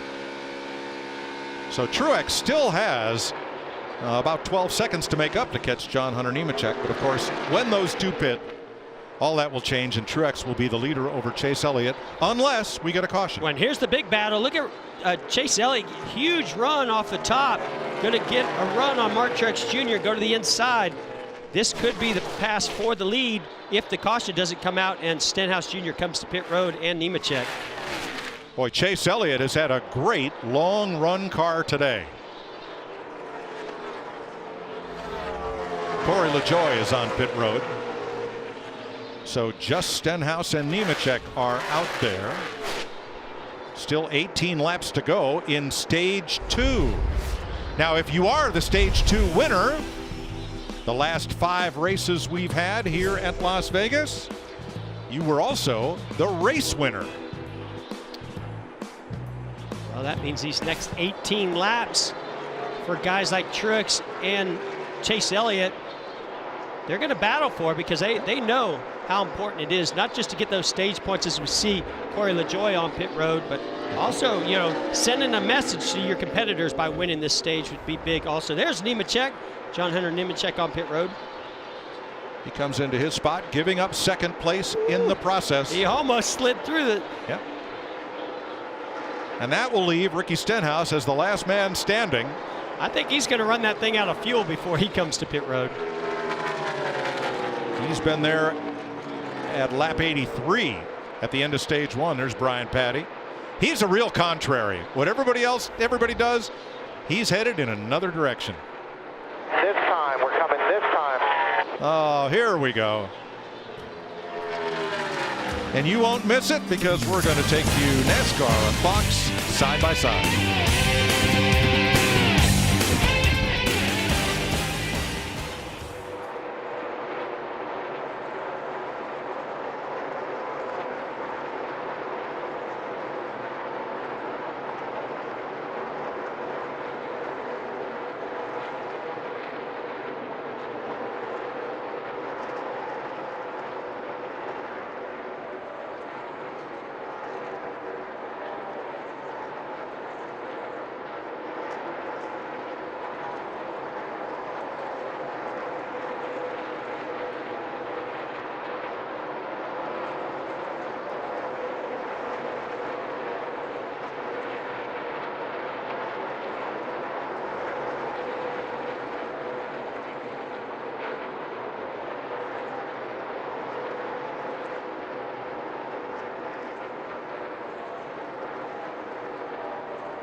Chase Elliott, Martin Truex, just a couple car lengths apart for the lead with 13 to go in stage 2. And unbelievable, but they're coming up to Denny Hamlin to lap him. Been a horrible day for Hamlin. Car has been super loose. The back end wants to turn around and pass the front, going into the corner, coming off the corner, and then they had the trouble on pit road as Hamlin tried to get in his pit while Jimmy Johnson was leaving. Now Ricky Stenhouse has made his pit stop, but Brian Patty put only right side tires on the car. With just 13 laps then to go in stage 2, he was trying to keep Stenhouse on the lead lap, and he's done it. He has so far. We've still got 12 laps to go, or 10 laps to go in this stage, and he's definitely not liking the grip with those 2 tires on the right side, but he might just make it over this next 10. Here's a battle for 5th between the 22 of Joey Logano, the 4 on the inside of Kevin Harvick.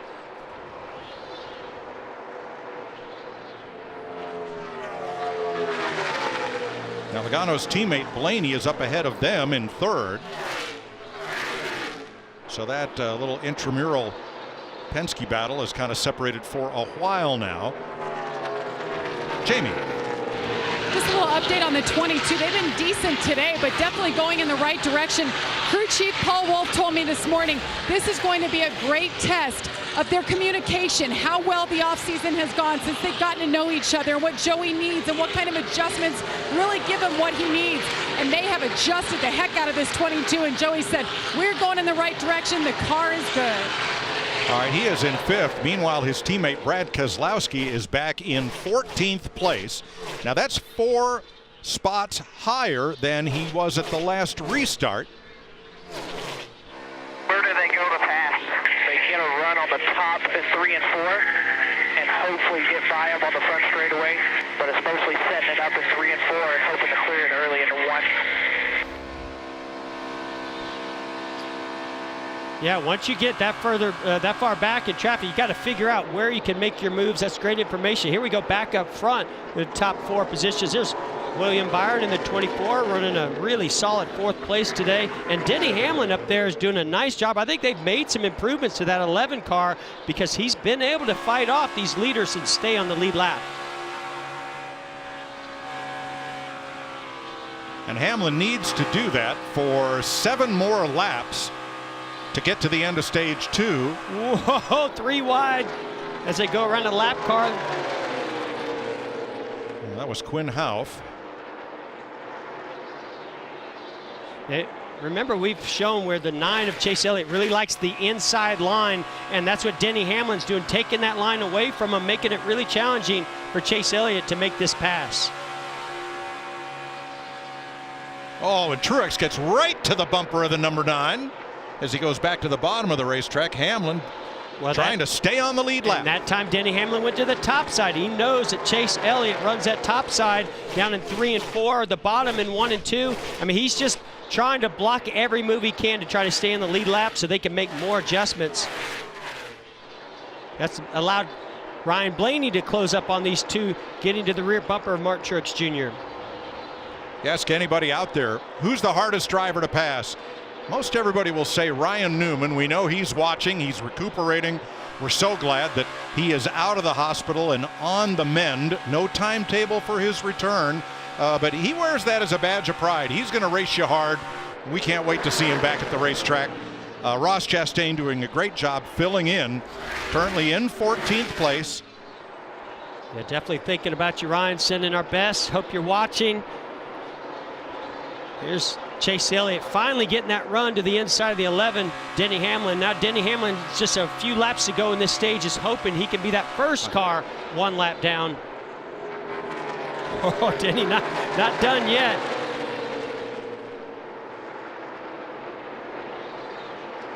Now Chase Elliott has that preferred inside lane. And oh, he bobbled a little bit through the bumps right there. Had to check up. That's going to allow the 11 and maybe even Truex to get a run. Jeff, let him go. Because right now, with 2 to go in this stage, he's either going to be the last car on the lead lap or the first car 1 lap down, get the free pass. I don't see anything to be gained by pinning Hamlin a lap down right now. Well, the only thing you can gain is just trying to win this stage, and I think you feel like you have to pass the 11 of Denny Hamlin in order to win this stage. We'll find out in 2 laps. Truex, Blaney, Byron all closing in. Well, Blaney hanging the back end out. Loose off of turn 2 on the inside of Martin Truex Jr. Only the stage winner gets a playoff nice point. Pass for the 12. Oh, we got an incident. Christopher Bell in the back straightaway. And caution is out. Got loose on the bottom, got the right front. Can't tell anything else from here. Yeah, it's killed. I killed it. Sorry. So this will take us to the stage break as this caution is out for Christopher Bell. Christopher Bell was in 25th position before that incident. Look who's rolled up into the top 10. Don't count this guy out. Never count out Kyle Busch. So here's Christopher Bell. Yeah, just on the inside there, I believe that's Jimmy Johnson on his outside. We talk about getting loose through those bumps around that bottom lane. I mean, he does a heck of a job of keeping it from going around, but then it catches. He locks down the brakes. It makes pretty heavy. Oh, wow. You heard him say, I think I killed it. Well, that was a hard hit. Doesn't look like the damage is as bad as it really is. So the stage ends with Chase Elliott, Ryan Blaney, Martin Truex, Byron and Logano, the first 5. Stage racing in Las Vegas as they close to the end of stage 2. And yes, Denny Hamlin will get back on the lead lap in Las Vegas.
Coke Energy, the energy you want, the taste you love. You're watching NASCAR on Fox. Thanks, Bubba. Thursday on FS1, buckle up for one of the most intense rivalries in college hoops as Indiana take on the Boilermakers at 7 Eastern. This classic Big Ten matchup is also available on the Fox Sports app. Stage 2 in the books here in Las Vegas. Chase Elliott has won them both. The first from Martin Truex, and this one from Ryan Blaney, with Truex a second and a third in the 2 stages so far. Ricky Stenhouse's strategy paid off. He is still on the lead lap. And Denny Hamlin will get the free pass and get back on the lead lap.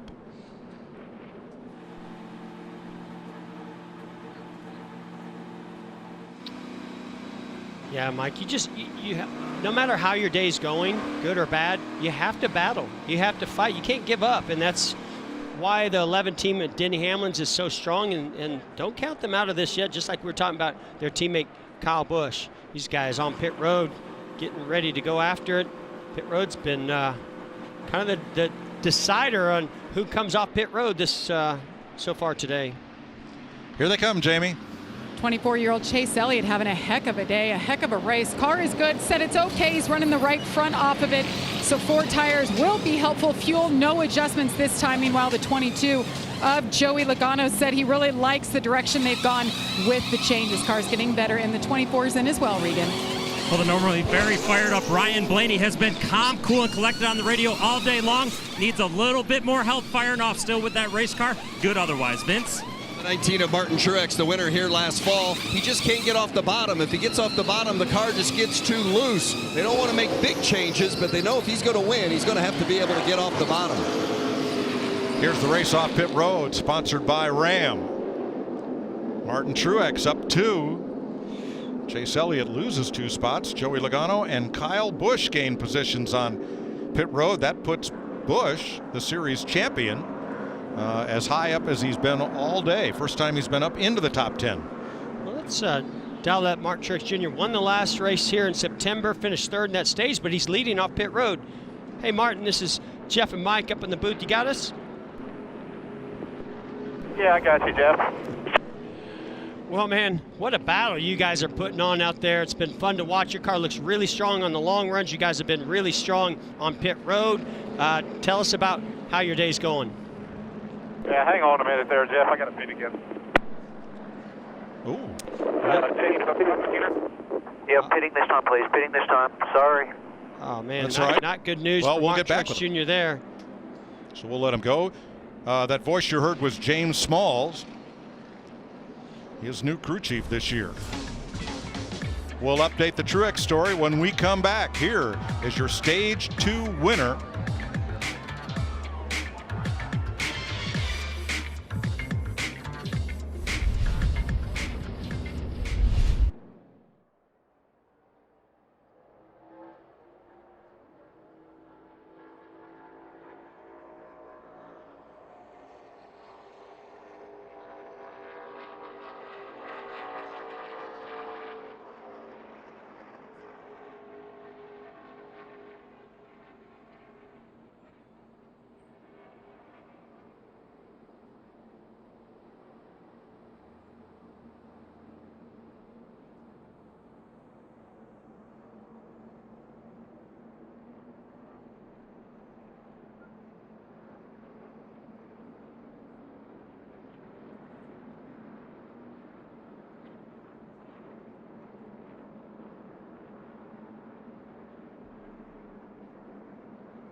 Welcome back to Las Vegas. Martin Truex had to come back to tighten left side lug nuts.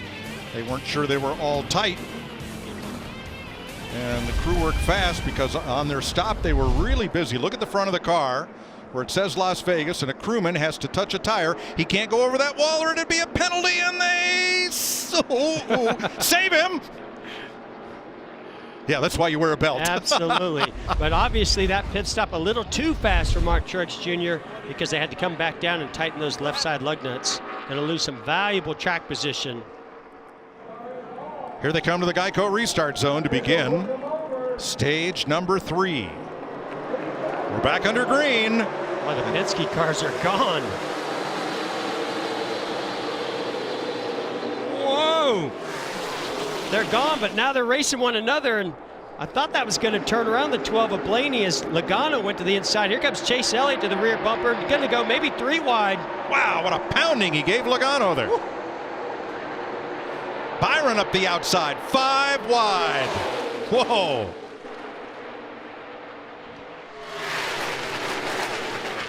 I really think that caught Blaney off guard. His teammate pushing him to the lead and then taking to the inside as they went into 1 and 2 to get the lead.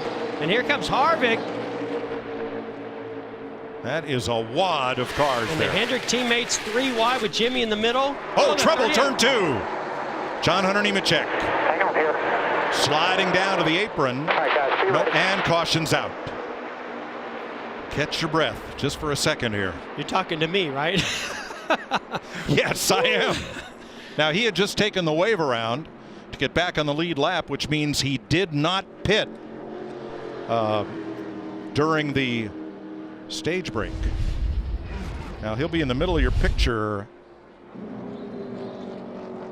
Oh, here he is right here in the middle. You can see there's just tremendous amount of dirty air as those cars are stacked on either side of him. His car gets very loose, long slide, stays in the throttle, keeps it out of the wall. Maybe a little damage to that splitter and those tires. Boy, these restarts are equal or more thrilling than last week at Daytona.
under caution here in Las Vegas. Monday night in Daytona, Ryan Newman trying to get pushed to a Daytona 500 win by Ryan Blaney. Goes up in the air and then hit by Corey LaJoie. But thanks to NASCAR's ongoing safety improvements in these cars, Newman is out of the hospital and recovering. Here's Larry Mack. You know, Mike, one of the integral parts of these cars as far as safety is the roll cage. And the basic structure has been about the same for a number of years, but a couple of changes been made over time is the halo bar, the bar at the top of the car. It has been actually widened out, especially on the left side to get away from the driver's head. But back in 2009, Ryan Newman had Carl Edwards come down on the top of his car at the finish of the Talladega race, and they added this bar, and guess what they named it? The Newman bar. Certainly that was a contributing factor. Newman is the only college engineering graduate. He went to Purdue in the driver corps of the Cup Series. And so when it comes to vehicle dynamics, well, that was his major. He knows what he's talking about. Ross Chastain in that car in 20th place. And I love that the team kept Ryan Newman's name on the door and on that back window. Logano, Blaney up front take the green flag, and Elliott pokes out right away.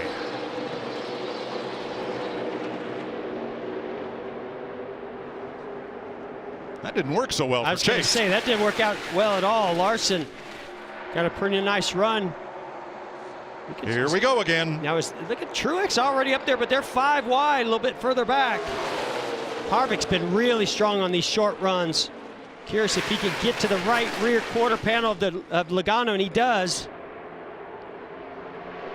See Jimmy Johnson side drafted with Ryan Blaney. And these restarts, they're just getting more and more intense on every one of them. Still a lot of 3 wide mid-pack. Jimmy Johnson up for third. Jamie Mack, what are you seeing in these restarts? Guys, it's the craziest thing. It's the guy in third place has actually been the leader when we got back to the start-finish line on the last 2 restarts.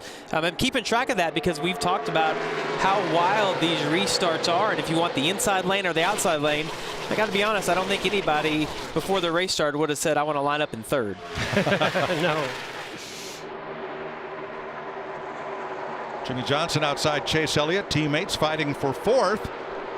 You know, Mike, we talk about the implications when you have an incident on pit road like the 19 of Truex, and you get further back in traffic, and it's things like this that happen. You see, he gets wide off, I believe that's turn 4. You know, we've seen when you touch the wall like that, doesn't take much, and boy, he got it pretty good. That's going to be a tire rub. He's going to have to get to pit road before that tire goes down. Second place, Harvick and Blaney. And all because 1, maybe 2 lug nuts were not tightened on the pit stop. That's all, you know, it's so orchestrated of what these teams have to do. Is these two are, we got a little bit of contact between Harvick and Blaney. I don't know if Blaney was just not in control right there, or he tried to slide in right to the rear bumper of the 4 Kevin Harvick, not to lose any spots there, but boy, that was almost big. Now, you're the expert, but I don't know if Harvick would have called that a little bit of contact right then, right there. I can tell you one thing about racing with Kevin Harvick. He'll race you the way you race him. And when something like that happens, he's not going to forget it easily. Car in the wall, turn 4, and it is Truex. Caution. Hold it up, bro. I still got them coming. I got one more right here, one more. Now you go down, you go down. That's what I was saying, Mike. It's just all it takes is one tiny little mistake like that, puts you further back, get you back on your heels. I learned that, by the way, at the fight last night. And and then, you know, you get in traffic, dirtier air, and you get into the wall. Truex was 14th. Gonna ride with Denny Hamlin. We've just seen over the last couple of years, with these flared fenders on the body styles these days, when you make contact either with another car or the wall like that, you have no choice. You can't ride it out. You have to get to pit road right away and get those tires changed and get those fenders pulled out.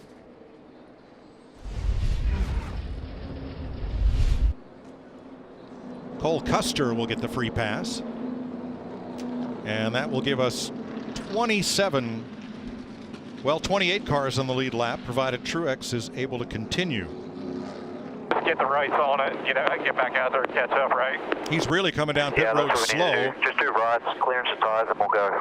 So that right front tire doesn't do any more damage if it were to flail apart. Now he's still on the lead lap. He'll have to restart at the back for pitting before pit road was open. And that right front's really causing a lot of damage to the top of that fender. Hard to get the car on that jack. Look at them struggling just to get the car up to get it on the jack right now.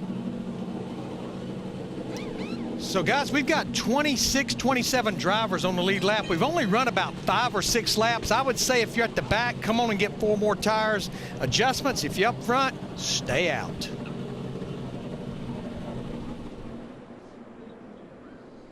Well, a few of them fainted at pit road, but only William Byron came among those front runners, and he was 7th.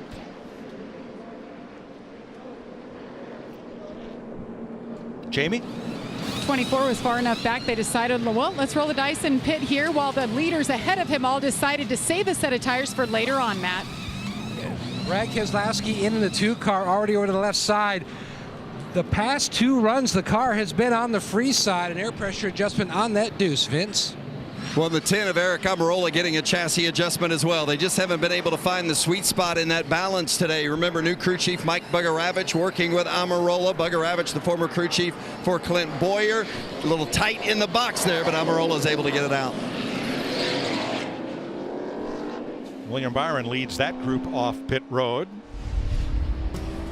However, 12 of the first 14 cars did not stop. Safety interliner does its job for Truex.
.88 laps to go, under caution for Martin Truex, who banged the wall in turn number 4.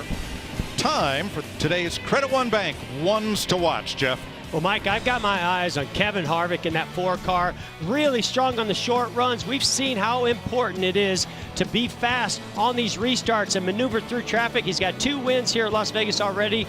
I think number 3 is coming.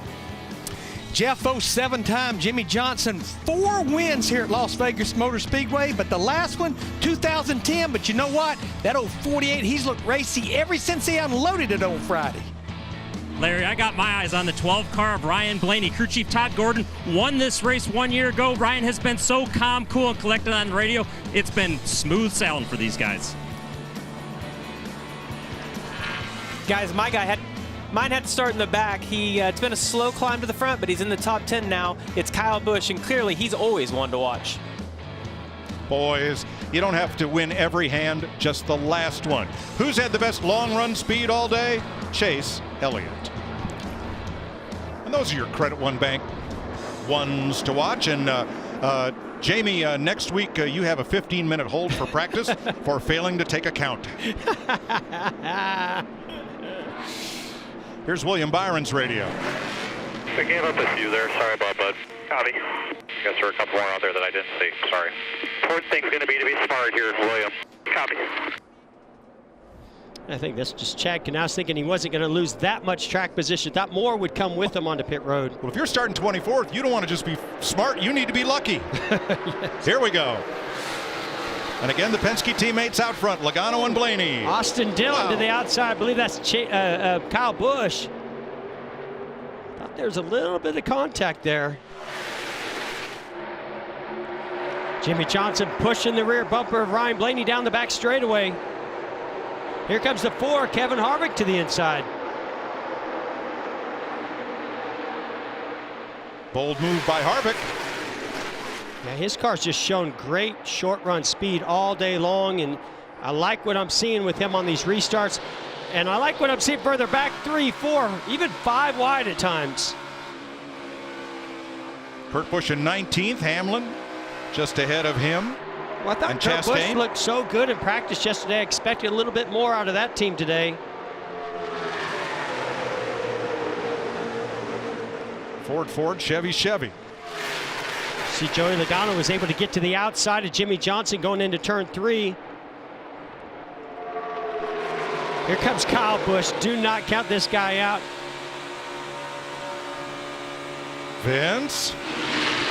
The issue with Kyle, the car hasn't been horrible, but he's been back in the traffic and the dirty air, and he said, I think if we could get to clean air, we might find out exactly what we've got. Well, he's getting closer to clean air, and it's getting better the further up he goes. We've got a new leader, Kevin Harvick. Can see how good his car works around the bottom of turns 3 and 4. Jeff, the question's going to be not how good does his car work, but how good for how long. Exactly, Mike. It just seems like, especially as we get to this stage, this final stage, you're going to have some long green flag runs. Here's a battle for third place with Joey Logano and Chase Elliott going to the outside. But you mentioned it, the 9 of Chase Elliott's been so good on the long runs. That 4 car, but don't count out Rodney Childers and Kevin Harvick making that car better for the longer runs. Hendrick Chevys 3rd, 5th, and 6th. And we documented here last fall at Las Vegas Motor Speedway, those Hendrick Chevrolets all in the top 11. So they like this racetrack.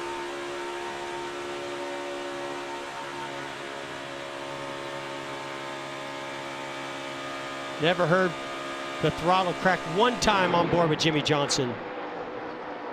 Oh! Contact between Logano and the 9 of Chase Elliott. There has been a lot of incidental contact today. Well, you're just threading the needle, because if you can side draft off of another car, that's what helped you clear the pass. So right here, Joey Logano's coming up. We saw this similar thing happen with the 4 car on the rear bumper of the 22 of Logano at the beginning of this race. I don't know if he was trying to touch him, but he definitely was trying to pull him back by dumping that air on the rear spoiler. Timmy Hill has gone to the garage. He'll be the first car out of the race. 80 laps to go. Kevin Harvick 30-50 last time by, and that was class of the field.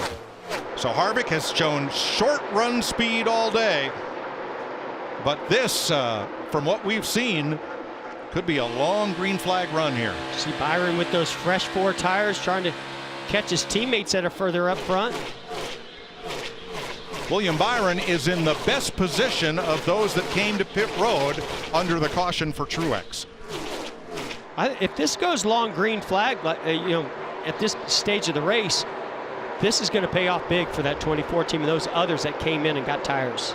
They have 15 lap fresher tires than the drivers who are in the top, mostly top 14. And I got to say this about Goodyear. I like the tire they brought here. We saw some wear on those left fronts earlier in this race, but now the rubber's laid down, not seeing that as much, but it has fall off, making it a fun race and fun for strategy of whether you come and get tires or stay out. Denny Hamlin now 16th behind Chris Buescher. So certainly that car is better than it's been most of the day. You can see right there, I mean, this is something we didn't see out of Denny Hamlin earlier in this race. He wasn't able to run up top and carry the momentum as you saw him do right there on outside of the 17 of Chris Buescher. This has been a good race for the Richard Childress cars. Rookie Tyler Reddick is 13th, and Austin Dillon is up into the top 10. Regan. Well, all day long, Austin Dillon's been pleased with that race car. His biggest Achilles was turns 3 and 4. That car's coming to him in 3 and 4, and they felt like they had top 10 lap times all day. Now we see him up front in the top 10. Everything is good down here with the 3. And we heard when Michael talked to Richard Childress earlier, just said he's been really loose. So I guess the track's come to him a little bit, and that adjustment's tighten that car up. Tyler Reddick, the rookie, lead lap, 12th place. Having a good run. Last time by, let's take a look at the Xfinity fastest laps. Kevin Harvick remains quickest. Chase Elliott, Ryan Blaney, Brad Kay, and Jimmy J. Yeah, almost throw a blanket over those guys. I mean, other than Kevin Harvick being out there in clean air, putting together a really strong lap. Now, we're just going to keep watching this 4 car. He's stretching his lead right now. Earlier in this race, he talked about lap 8, 10, maybe 12, where that car started to get loose and start to fall off.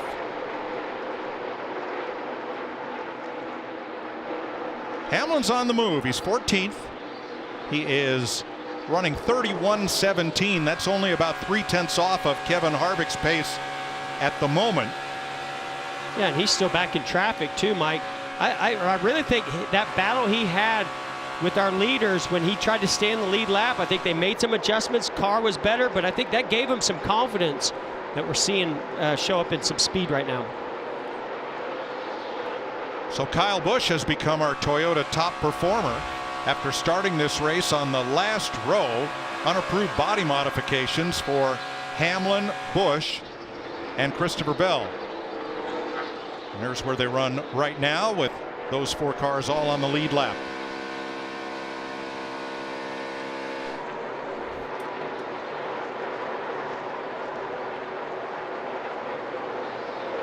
And now it looks like Kyle Busch losing pace just a bit, Vince.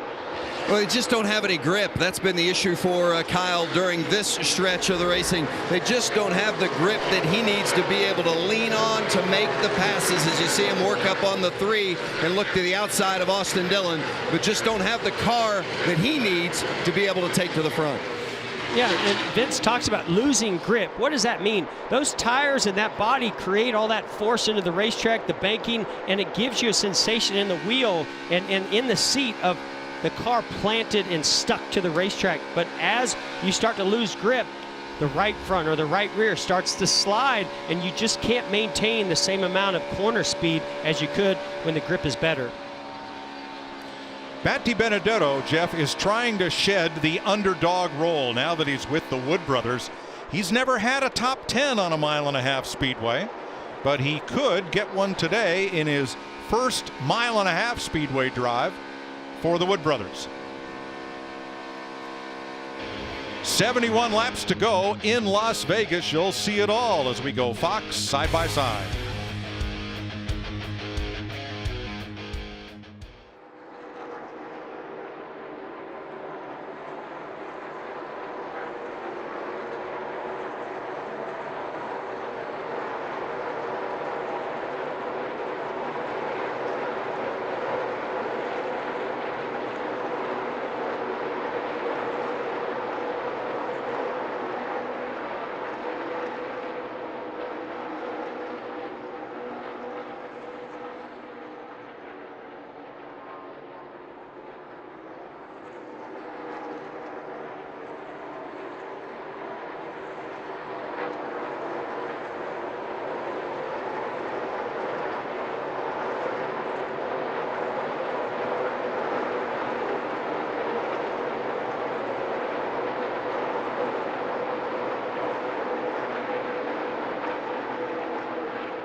From our aerial coverage provided by Goodyear. Chase the possibilities. Unlock discovery at every turn. Goodyear. More driven. You saw the pass for the lead, and all day Kevin Harvick has had the best short run car in the field. But as the laps run along under the green flag, other cars have more pace. Just like that 9 of Chase Elliott, Ryan Blaney up front goes by Kevin. It's like they just hit a cliff, Mike, and fall off of it. I mean, that 4 car of Kevin Harvick is so good for about 10, 12, maybe 15 laps. So, Larry, could that be part of Rodney Childers' strategy, hoping for a caution in the last 20 laps? Well, it could be, Mike, and I just was actually looking at strategy. In all the teams and drivers that pitted back at lap 163, we went racing with 101 laps to go. So I think what they'll do, Mike, they'll split this stage in half, which means somewhere around lap 215, that opens that window. Now, those that just pitted a few laps ago, they may go 10, 15 laps further, but definitely I think they're going to split the stage in half if you did not pit that last time. Thanks, Larry. So the first 5 cars pitted on lap 163. Keselowski and Byron at lap 178 among the top 10. And for the lead, here comes. Whoa! Man, that was so close.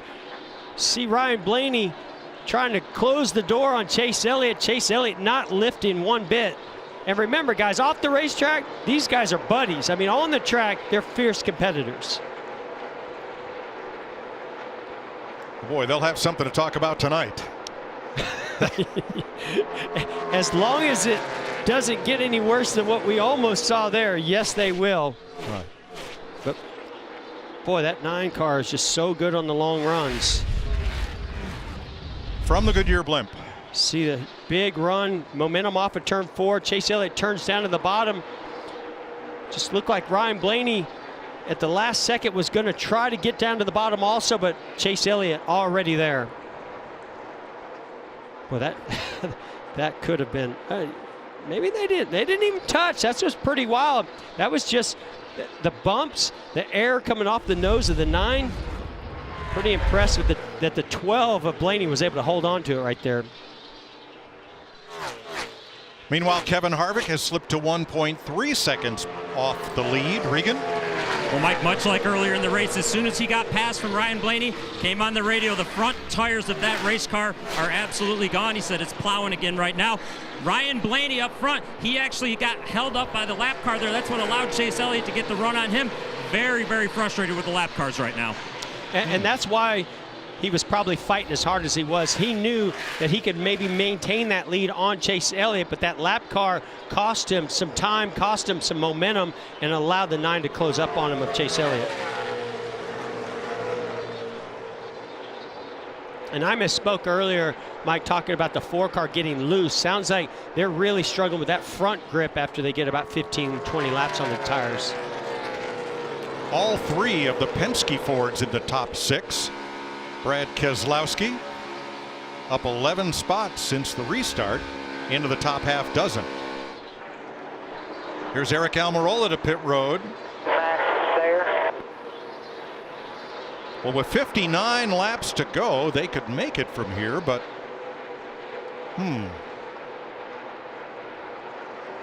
pit window's open. He's the only taker so far. Well, and we've seen where if it's going to go green for a long ways, pitting early can definitely help you out. Vince? Well, it is a 4-tire change, 4 tires and enough gas to get them to the end. As you said, Mike, they can make it from here, but it's a little bit earlier than what you might have thought we would have seen Almirola come to pit road. But that's the gamble they're going to take and see if it pays off, having some trouble on the left front. 7th place. Now, William Byron, remember, has 15-lap newer tires than his teammate Alex Bowman in the 88, and it shows right there.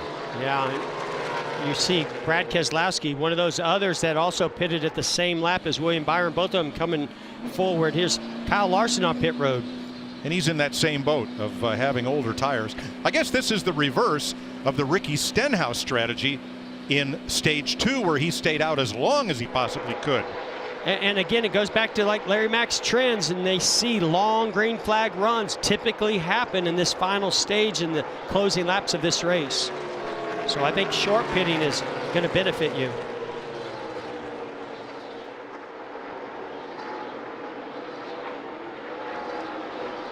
See the 22, Logano, going to the outside of Harvick for third position. Kurt Busch is in, same strategy as his teammate, Kyle Larson. As we continue under green with 56 to go. I thought Harvick was going to be able to get back by Logano.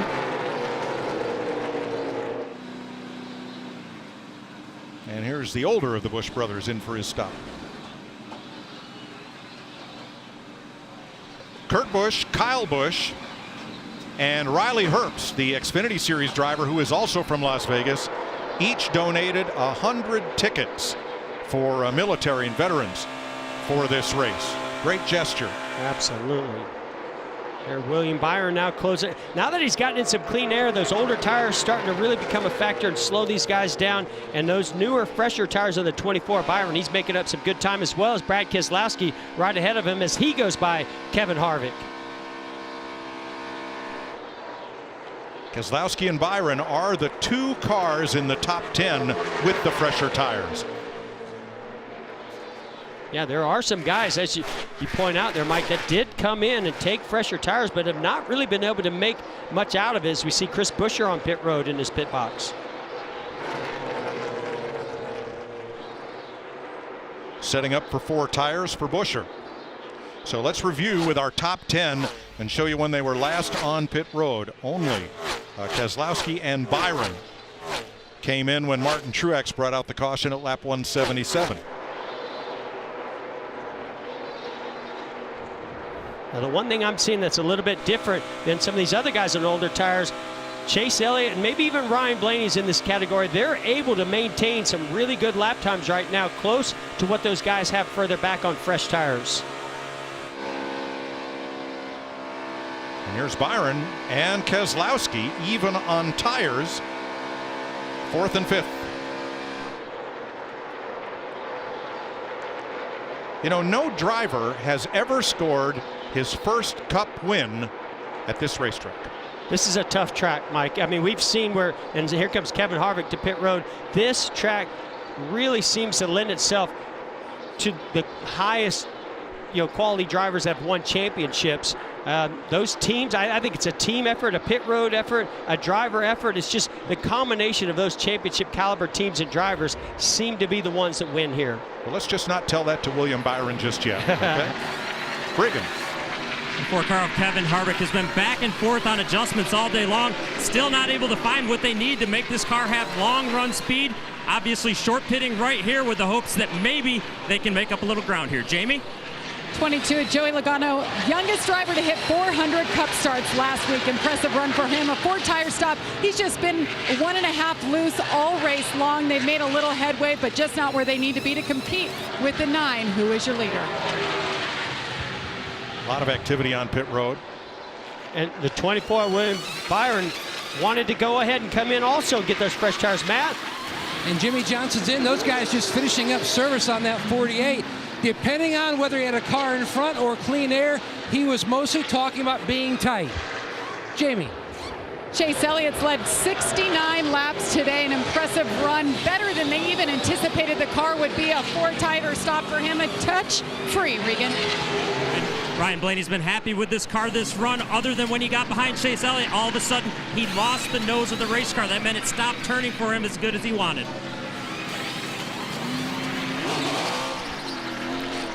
Guys, I like what Chad Knaus did with William Byron right there. Even though he had an advantage with fresher tires, he made sure he didn't let the rest of the field get the jump on him with fresher tires. So he bought a lot by pitting a while ago after everyone stayed out, but I think he kept tempo by pitting with them right there. I think that's a great move right there.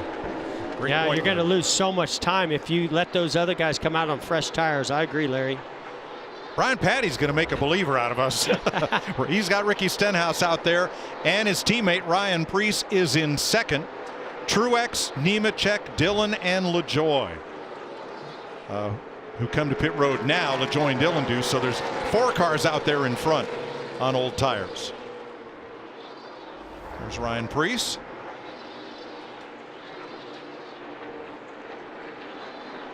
And we're under caution. Chase Elliott Freaking flat time. has a flat. Left rear. Let's watch from the Goodyear blimp.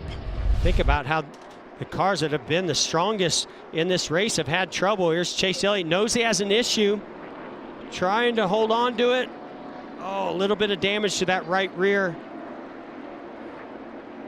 Goes around. Don't know if it's a left rear or right rear tire. No, the left rear ended up flat. Not sure if it was the cause. Boy, just been so tough for these guys that have been so strong today. Jamie? They were so strong all day long. Alan Gustafson, crew chief, said, man, I saw it flat on the left rear. Did you hear me say it? And then he felt it, and you saw what happened. He tried to save it, but that pit crew was pumped up right before the last stop. They all fist pumped around like, this is it, guys. This is our win today. And unfortunately, he's back in the pits. Well, it was, Jamie. He was on the way to a win.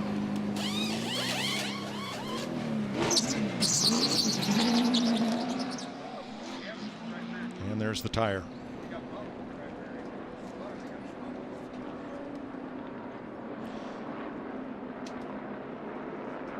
A little damage from the wall on the right rear corner.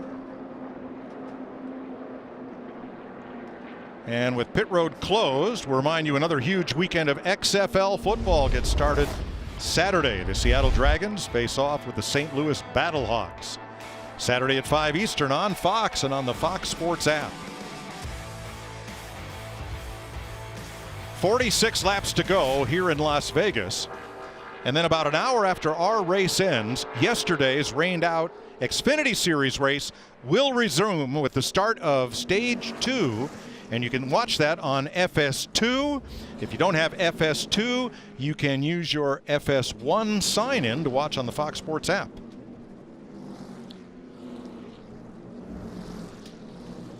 Let's have a look at the Progressive race summary with 45 laps to go. In the 400-miler today, Ricky Stenhouse Jr. is your leader. 21 lead changes among 6 drivers. 7 caution flags for 30 laps.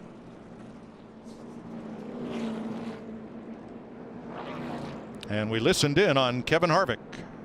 So it seems like to me every time I have a caution it picks the rubber up, and then when it picks the rubber up it wears our left front tire too much. Don't take rubber like it did last time we were here as well. So what little rubber gets put down, it takes it right back up. 10-4. Now the pits are open, but there may be few takers because the timing of the caution, just as Brian Patty and Ricky Stenhouse hoped for, leaves only 3 cars on the lead lap. If you pit here, you cannot take the wave around. Ryan Blaney will get the free pass, but if you want to get back on the lead lap, you've got to stay out here. I mean, I'm just, this fell right into Brian Patty's hopeful strategy. He knew something we didn't know. Going to lock down these cars that are going to have to take this wave around. So JTG Doherty Racing is on pit road. Left of your screen, Ricky Stenhouse on the right. In that very brightly colored car is Ryan Preece. And John Hunter Nemechek is on pit road as well. Chase Elliott returns to pit road for damage repair.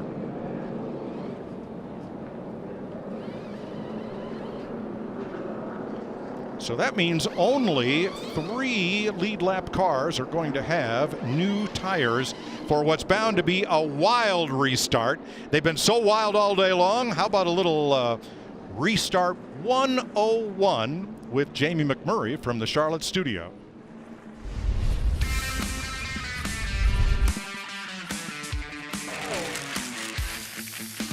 When leading on a restart, it is crucial to put yourself in the best position to protect your spot. But how do you know which lane to choose? Well, much like real estate, it's all about location. Are you on a short track or road course? It's pretty easy. Take whichever line is preferred in turns 1 and 2. If you want to be low, take the inside. If you want to be high, take the outside. Simple as that. On super speedways, you need to keep an eye on your neighbors. Which drivers will be lining up behind you? A driver that's willing to work with you or one that can push you will help determine this choice. Having a teammate in your rearview mirror makes this decision very easy. Tracks between 1.5 and 2 miles present a whole new set of problems. The rules changes last season meant it became a combination of both the preferred line and the cars in the second row. These variables could change from week to week or even restart to restart, meaning it's harder than ever to find the correct answer. So, you have your line. What's next? On super speedways and some of the intermediates, you give the driver behind you a little wave out the window. They lock onto your bumper and you both take off together. Everywhere else, it becomes a strategic mind game. As the leader, you can take off at any point in the restart zone. Early, late, that's up to you. You're just trying to catch everyone else napping. But if they figure out your strategy, they could beat you at your own game. Great explanation. I just don't know how he colors that fast and stays inside the lines. Great job, Jamie McMurray. That was awesome. And I mean, that illustrated and really explained it perfectly. The only factor I would say that we've seen today is we've seen where your teammate is your friend and then they're your foe as they get to turn one. Oh, Ryan Preece. Something happened on that pit stop, and the second place car is headed for the garage. Regan. Well, we saw Ryan Blaney coming off pit road right there. Nothing to lose for these guys. They got the wave around. That's going to allow him to start back up with the leaders after he took these tires. They used that opportunity to put a little tape on the nose of that race car. Should give him some downforce, maybe a little more speed. Jamie? Well, we found the culprit for Chase Elliott's cut left rear or flat tire. This is what a valve stem is supposed to look like. This is the one that just came off of his car. Many factors can lead to this being knocked in. This one was actually knocked off. The pit crew found it. It snapped in half, and that was the difference between winning and losing this race today. Yeah, a lot of times what happens is you're changing those tires. If that car takes off or the gun hits that valve stem, it can break it in half, and then all the air is going to leak out of it. I'm not even going to count. I'm just going to tell you 25 cars took the wave around because that's how many are left that are not on the lead lap. Nope, more than 25. We had Stenhouse, John Hunter Nemechek, and Ryan Blaney, who was the free pass car. And sadly, Ryan Preece, who was in second place, is now in the garage and out with 42 laps to go. Everybody else will come around and line up on the tail end of the lead lap behind those 3 or 4 cars. But without the advantage of fresh tires that they have. Well, and give some credit, Ricky Stenhouse Jr.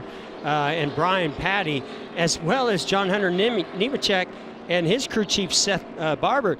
They've been playing this strategy all day long, hoping it would pay off and get some track position. It finally just did. Now, let's see what they can do with it.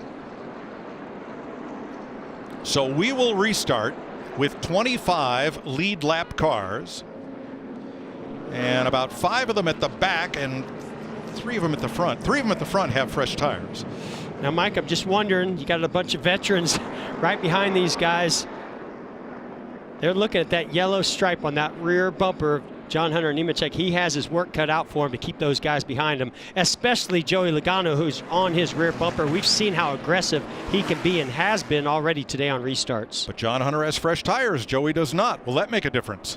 Well, I mean, I think it's a good, I don't know if there's a big enough discrepancy in those fresh tires for these other guys. We're about to find out.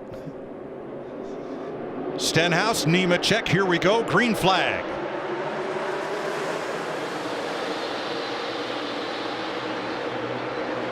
Oh, Ryan Blaney getting to the outside of the 47 of Stenhouse Jr. Middle, still middle, still middle, still middle. Is there enough room for Ryan Blaney to thread the needle as Stenhouse goes 4 wide? And Blaney has to breathe it. There just wasn't enough room for everybody right there. Took Stenhouse a little while to get up to speed down the back straightaway, but boy, once he got that shove and that hole opened up, he shot out there. Logano and Harvick at the front. Stenhouse and Nemechek holding even with the rest of this group.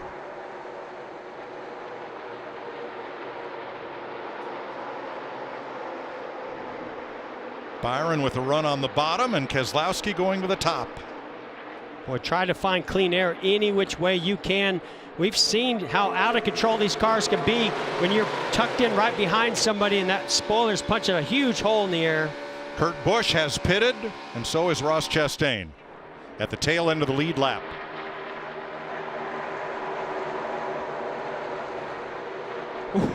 Somebody pokes out to make it 3 wide down the back straightaway.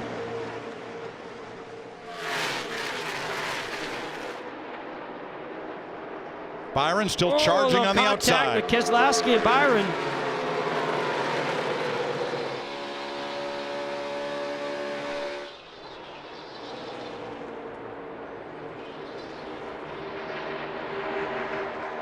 Just no give on these restarts, Mike.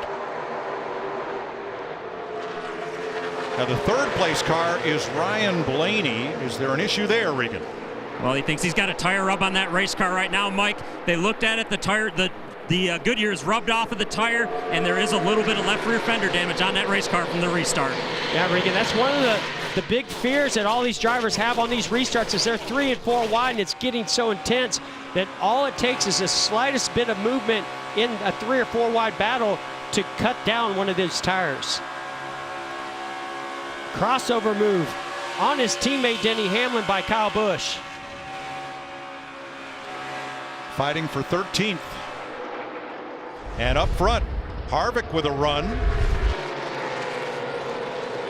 You can see the damage right behind the left rear. That's going to affect the aerodynamics, but did they make contact with somebody else and cut that left rear tire down?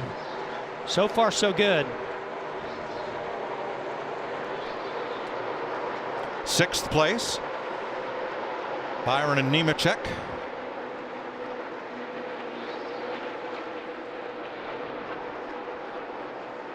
Really nice job, John Hunter Nemechek, just learning so much right here. I mean, start up front with all those guys barreling down behind you. That's a tough thing for a rookie to deal with. 2nd race of the year. De Benedetto having a really solid race today.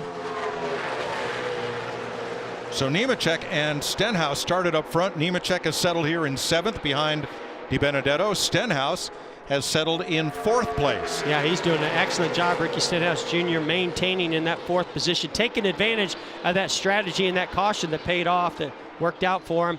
Pretty impressed also with Brad Keselowski that he's been able to improve his race car throughout this day because he was not a top 5 car earlier. Watch for Jimmy Johnson on this replay as he gets up and into the yellow paint. Ooh.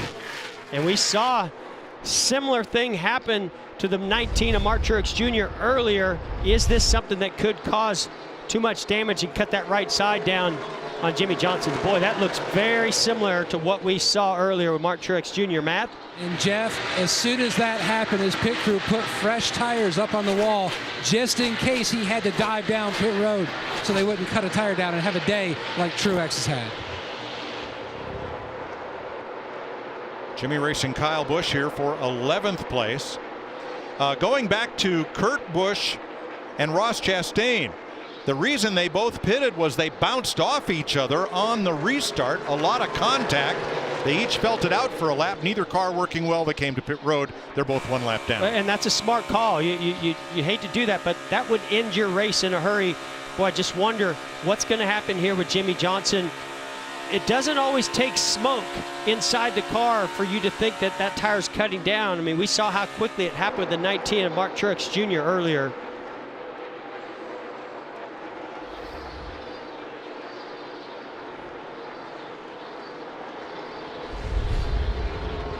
Remember how tight things got on the back straightaway on that restart. Here's the 47. Maybe made a little bit of contact there with the 12 of Ryan Blaney. Yeah, you can see that fender's folded in. Boy, it didn't take much, Mike, for that right front fender to just do a little bit of that damage. But I don't think that's enough to cut the left rear tire.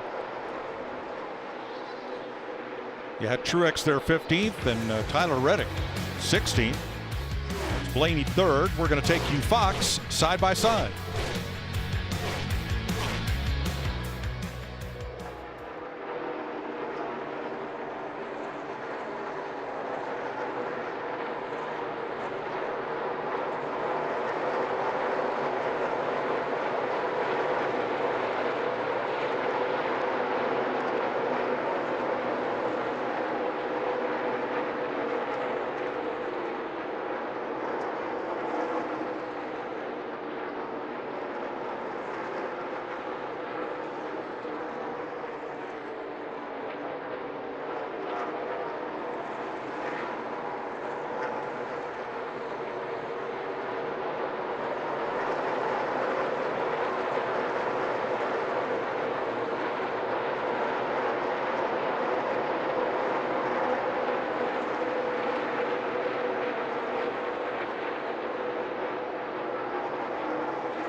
Welcome back to the NASCAR Cup Series from Las Vegas on Fox, presented by Jiffy Lube.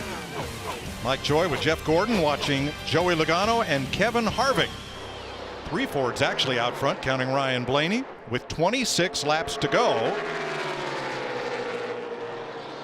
And the question will be for Kevin Harvick, does he have enough speed to make it to the distance?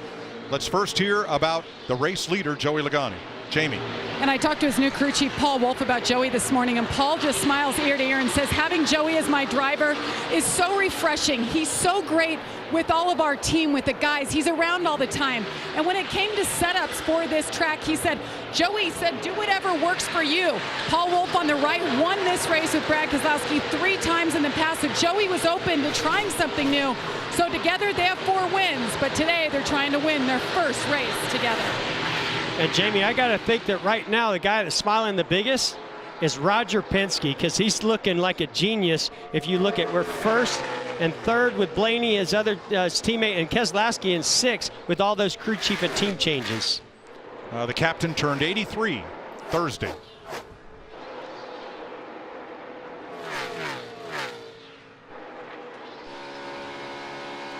Brad Keselowski in 6th, chasing William Byron. He's about half a second ahead of Alex Bowman, who just had a pretty fierce battle with Matt DiBenedetto to take 7th place behind Brad Kay. Jimmy Johnson still going strong, even though he made contact with the outside wall. So far, so good on no tire rubs or issues with those right side tires. I got to kind of laugh. Oh, here's a great battle between Keselowski and Bowman. Bowman trying to get to that left rear quarter panel, try to side draft Keselowski to get positioned into turns 1 and 2. Bowman was the fastest car on the racetrack last lap.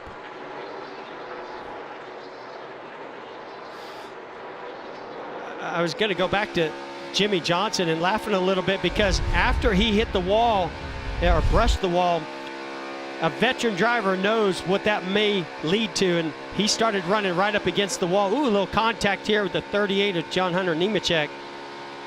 I don't know if he wants to do any more damage to that right side there, but as a veteran driver, he's running right up next to the wall. He knows if those right sides go down, he's going to be as close to that wall as possible. But now everything seems to be good. He's going back down to the bottom of the racetrack. This race has flown by. It has. Coming to 20 laps to go. Rookie Tyler Reddick we saw there, and here is Stenhouse trying to get JTG Doherty's first ever top 5 at Las Vegas. They have 1 top 10 finish here. To do it, he's going to have to hold off Alex Bowman and his fast closing teammate, William Byron. Vince. It's such a big year for this team. They brought over Ricky Stenhouse as their driver, Brian Patty as the engineer. Mike Kelly came over from Roush as well. They believe they have all the pieces in place to be competitive, even though they have less than 100 employees, a third or a fourth of some of the big teams like Gibbs and Penske and Stewart-Haas. But they still believe they can be competitive, and they're showing it again here today. Thanks, Vince. Battle for second. Harvick trying to hold on to second. And Blaney, knowing what we know, that Harvick fires off quickly at the start of a run, but has not yet shown the speed at the end of a run that he's had at the beginning. Well, and I was just getting ready to say it. I thought Harvick was holding on a little bit better, and then all of a sudden, and that's all it seems like it takes, just 1 lap, and the next thing you know, Harvick's car just starts to fall off. So obviously Blaney trying to take advantage of that right now is going to go by and take over second place. Team Penske's Fords 1-2 now. And Alex Bowman working on Ricky Stenhouse for 4th. Thought Bowman looked like one of the best cars. You look at average lap times in practice on Friday, doing a great job hanging in there and making it all work, making some adjustments to get back up there, possibly into that top 5 before this thing's all over, or is in the top 5, sorry. So Ford's 1, 2, 3, Chevy's 4, 5, 6. The first Toyota would be Kyle Busch back in 11th place. 8.5 seconds off the lead. And Denny Hamlin back at 14th. Truex has rebounded to 15th after bringing out the caution at lap 177. Byron getting to the outside of Ricky Stenhouse Jr. for 5th place.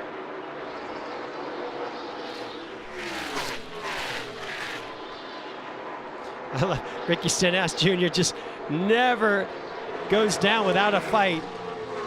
Still maintaining as he stays to the left rear quarter panel of William Byron.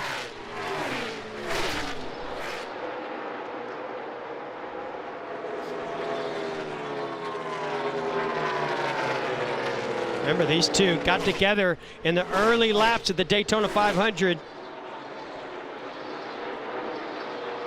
That's right. Stenhouse got into the back of Byron, sent him into the infield wall in the back straightaway, and first car out of the race was Byron.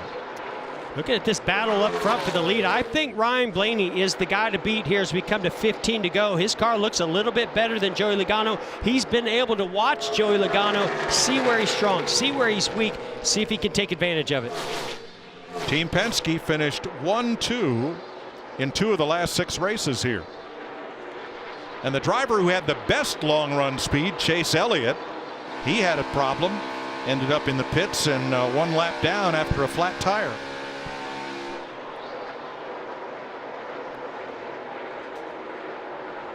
I love how Blaney's using that high lane. You've got Joey Logano working the low line.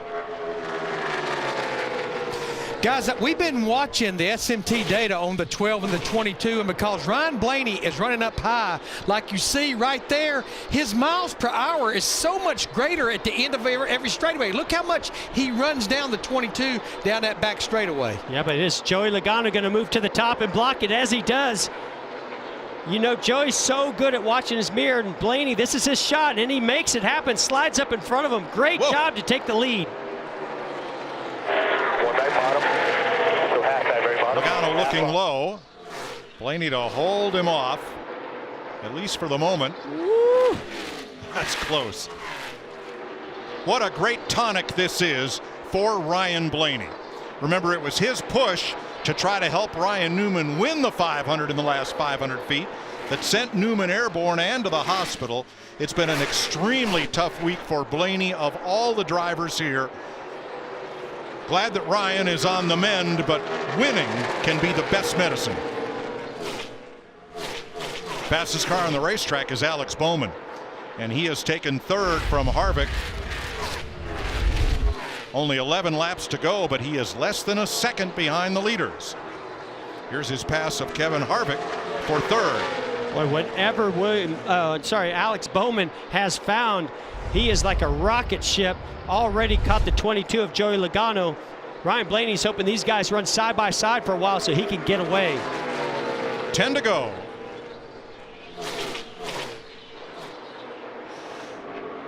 Let's see, Logano goes to the bottom, tries to disturb the air behind him to slow down the momentum of the 88 of Bowman. And Joey's got to be on defense now. 10 to go, 2 Penske Fords up front, and a Chevy Camaro filling his mirror. Well, and he ran the high line, got past for the lead. Now he's got Alex Bowman. He's trying to figure out what can he do to keep Alex Bowman behind him. And even in this situation, he feels like maybe I don't have a shot at winning. Now his role goes to a different mindset. How can I make sure my teammate at Team Penske wins this race? 7th place, right of your screen, Matt DiBenedetto. Getting past Ricky Stenhouse after they ran side by side for a lap or 2. Here we go for 2nd. Saw Bowman got a great run off the top. Goes to the bottom, clears Joey Logano easily. He's going to slide up in front of him. Now, what can he do? 9 laps to go. 8 laps to go. Got to put a big block on Joey Logano. Bowman is 8/10ths back with 8 to go, and that gap is staying pretty constant. 4th place, William Byron passing Kevin Harvick. Hendrick Chevrolet's looking really strong here at the end of this race. We saw how strong Chase Elliott was earlier in this race on those long runs. Now his teammates, Alex Bowman, William Byron coming on strong.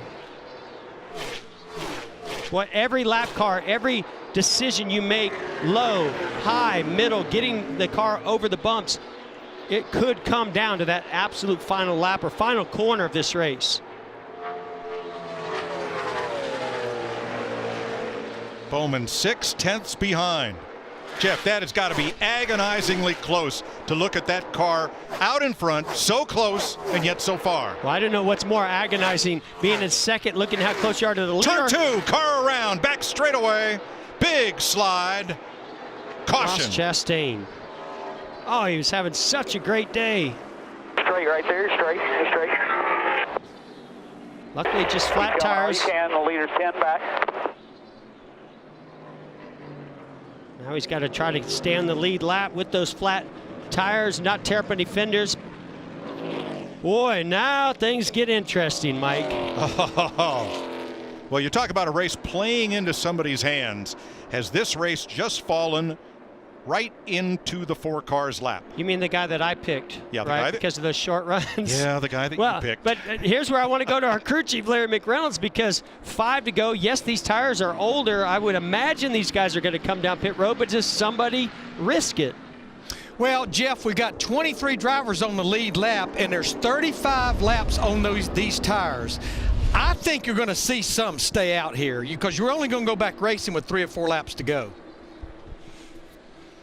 I agree.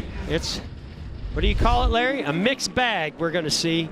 But boy, you saw Ross Chastain, just car gets loose right in the middle, turns 1 and 2, and goes for a big slide. Remember what I said? When to hold them and when to fold them.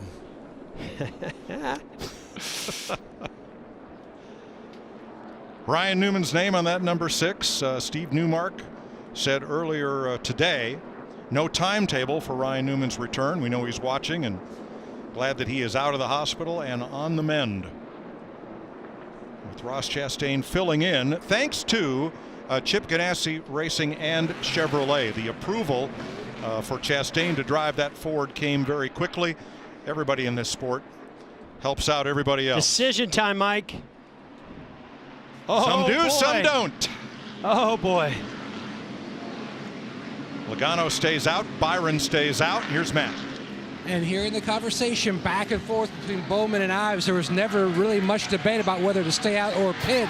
The car, it gotten tighter, but it was not tight enough. He didn't have enough stability to run the high side, Regan. No debate on the 12 car. Ryan Blaney, crew chief Todd Gordon said, come on, get on pit road. It's going to be 4 tires for him for the end of the race. Okay, I have 6 lead lap cars staying on track, including Logano and Byron, Jamie. Mike, Paul Wolfe clearly told Joey Logano, pit if everyone else pits. And Joey said, what was that? Do I pit or not? And then he stayed out and he said, I don't know what you were trying to tell me there. And they said, you have 35 lap tires under you right now. Ooh. All right, well, let me update. 7 drivers did not pit. You see the first 7 on your screen down to Bubba Wallace did not stop. Brad Keselowski and Jimmy Johnson will be the first drivers with fresh tires for this restart. Let's hear from Chad Knaus, William Byron's crew chief. All right, homie. Starting on the front row with a couple to go. It's on you. I've done all I can for you. It's in your hands now. We've seen some wild restarts today, Mike. Oh. We're getting ready to see it go to a whole nother stratosphere. What Larry Mack says, my work here is done. It's all in the driver's hands now. Well, I just think these tires, we heard Rodney Childers talk earlier about how they pick up rubber, these hot old tires under caution. There's going to be a lot of debris and rubber on these tires. Got to get them cleaned up. And then can you get up through the gears, not spin the tires, and get up and get going and keep those cars behind you, not to mention those with fresh tires. Wow, this is going to be wild. Was there ever a doubt Brian Patty was going to leave Stenhouse out? Regan. Well, you could hear the disappointment in Todd Gordon's voice when he came on the radio, told his driver, Ryan Blaney, I thought more cars were going to come. It's so hard, as you know, Larry, when you're the leader, you know everybody's going to do the exact opposite of what you do. If he stayed out, they come in. If he comes in, they're staying out. No question. There were only 7 drivers who did not come in. Lower right, you're going to see the last pit stop by the top 10 drivers. And you see Stenhouse had a little fresher tires than those others back to Austin Dillon and Bubba Wallace.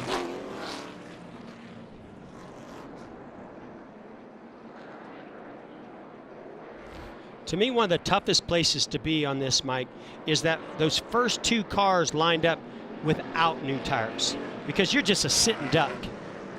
Watch Keselowski, Johnson, and Truex fire out from the middle of the pack because they are the first cars on brand new tires. Yeah, they just got to get past that start-finish line. Then you're going to see them fan out 4 or 5 wide for sure. Now, we are not in overtime, even though they will restart with 2 laps to go. We are still within the scheduled distance. How about that big stack of chips you got? Where do you want to put them now?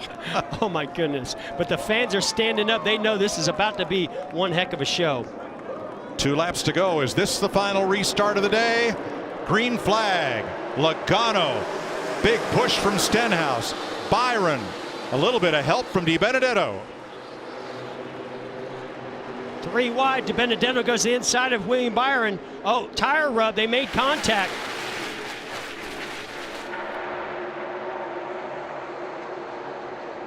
Oh, Jimmy Johnson all the way down the apron underneath Tyler Reddick. 4 wow, what a move. Turn 3. Austin Dillon dives it into turn 3. He is 4th.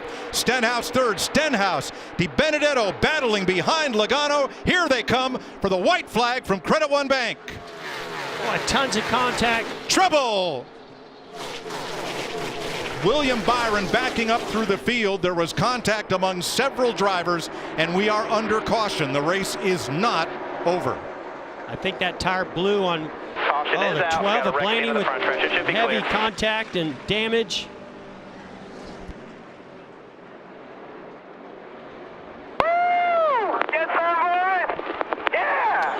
I think maybe the leader had seen the white flag.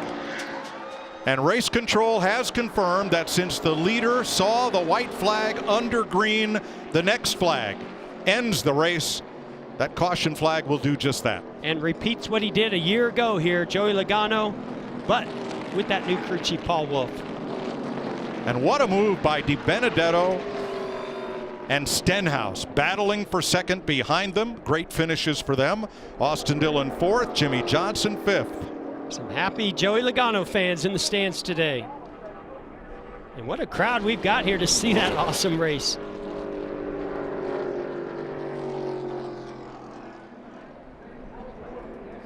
"22 races since his last win at Michigan in June. 24th career win for Logano. He's now won a race in every one of the last 9 seasons. Keeps that trend going, Mike. Past champions winning here in Las Vegas. So true.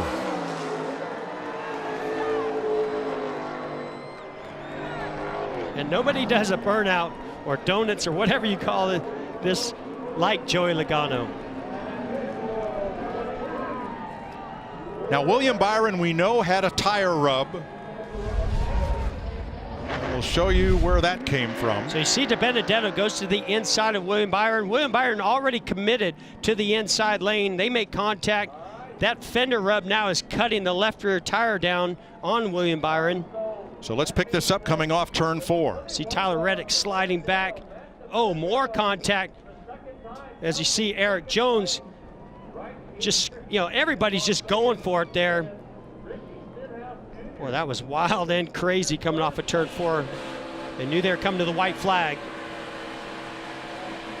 So Blaney gets to the outside. They're 3-4 wide here. Eric Jones comes up, squeezes William Byron into the 12 of Ryan Blaney.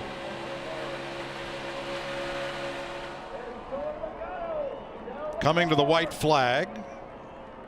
Under green. Yeah, no doubt that was before the caution came out. So Joey Logano, our winner.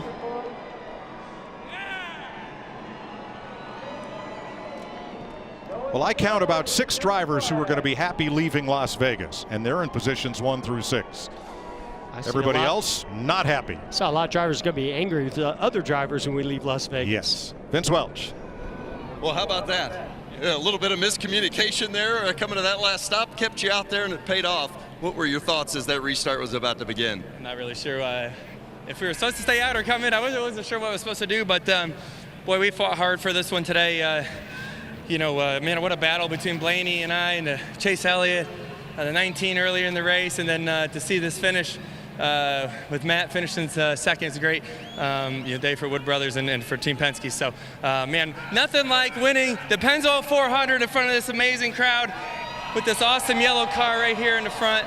Oh, man, this is a huge win, and nice to kick off the season with a W. You got a huge push from Stenhouse on the restart. Was that the difference? Yeah, it really was. You get a good start like that, and I watched him. He pushed me, and then he shoved me ahead, which was great.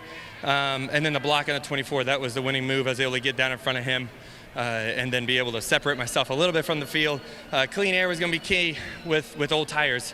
If I got swallowed up by a couple cars, I was just going to fall backwards really quick. So being able to get that clean air, secure that, and man, this is great. Get back in victory lane. And your first win with Paul Wolf, one to remember. Yeah, it is. It really is. He's such a great job, and it's been fun getting to know each other and with the whole team. The pit crew was amazing today. I think we gained a spot every time, at least. So I'm proud of the effort that everyone's put in over the offseason to come out here and the start of the West Coast swing and get one of those cool stickers right next to my name on top of this car. Well done. Thank you.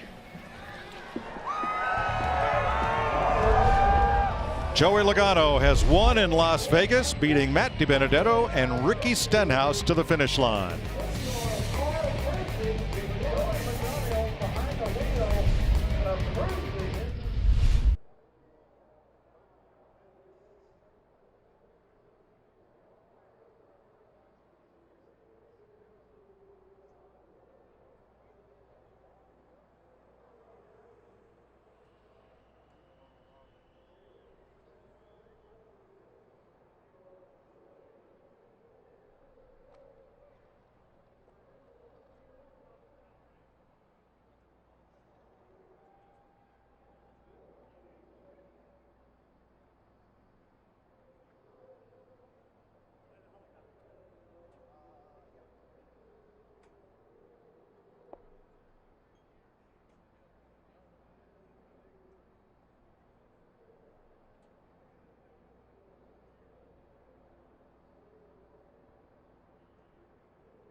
Welcome back to Las Vegas. Joey Logano is your race winner.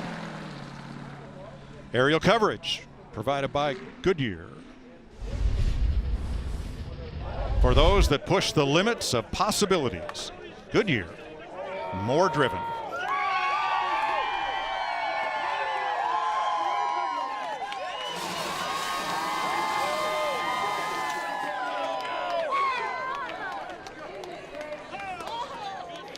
Well, let's hear from the runner-up. Here's Matt Yoakum. One spot away from that magical 100th Wood Brothers win, but this is the type of day that you dreamed of when you took over the iconic 21. It was, man. This was all just too surreal. Tough to be that close, but hey, this is only the second race of the season. So it just shows the strength of this team. It's so cool to have the backing of all the people that allowed me to drive this thing. It took so many people. I mean, Motorcraft, Quick Lane, to be driving this iconic car is so cool. And Menards, you know, and Paul, I know you're watching at home and proud, and can't thank him enough and that whole family for this opportunity. Ford, power under the hood is always good. I'm glad to be having that Roush Yates power under the hood. But man, this whole team, Greg Irwin, all of them, we recovered. It wasn't pretty at the start, but man, they did an excellent job. I'm so happy to be working with this team, the fans. Thank you all so much. The journey's been pretty cool. Thanks, Matty. Ricky Stenhouse Jr. with a brand new team this year. Last week at Daytona, it's the pole. This week you lead 31 laps. Mix it up, you finished third. But tell me about when you guys stayed out, that option to stay there. What were you thinking? You know, Brian's just really good at calling races, and he apologized for that one. That one backfired on us, that second run. We got good track position, and then we stayed out a little too long and gave up that track position. So then we were fighting kind of all race to get it back up, and he went long again, and it paid off with the caution. And our Kroger Camaro was good. It wasn't perfect by any means, but we know what we need to work on now, and it was cool to get a good solid run in this Camaro for everybody at JTG Doherty Racing. I got to thank Hungry Jack, NOS Energy Drink, and everybody that works hard on this car. So far, so good. 2 weeks. We've been fast last week. We weren't bad this week, and we know what we need to work on, and I know Brian and the boys will tune it up. Came in with a strategy. It worked out. It brought it home third. It did. Best Las Vegas finish there for Ricky Stenhouse. Matt D matches his best Cup finish, and Joey Logano celebrates in victory lane with the headset on. Joey, they say in Las Vegas you'd rather be lucky than good. I'd say today you were both. Maybe a little bit. That caution at the end was something we needed to have, and being able to, eventually, stay out there, get the clean air, take that clean air was a huge deal for this whole team. And being able to win the race that your sponsor is sponsoring is such a big deal. And obviously with Pennzoil and Auto Trader and Ford, the Roush Yates engines that built this thing, unbelievable car. I want to say hey to my wife and son at home. They're not able to come all the way out here to the West Coast Swing. It's a little long flight for them, but man, I wish you guys were here and celebrating with us. But we're still going to have some fun, drinking some Coca-Cola and having a good time here. Hey, Joey, we saw an incredible race today where there was long run speed from some cars, short runs from others, and then these wild restarts, 3 and 4 wide.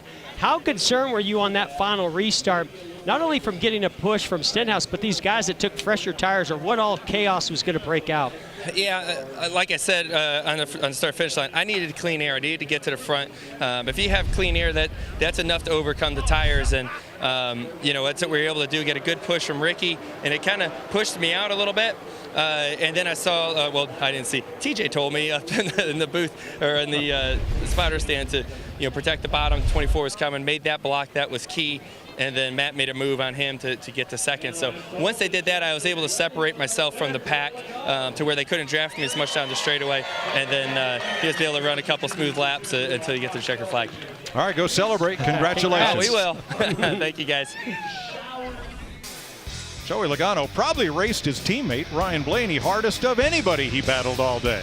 More to come from Las Vegas.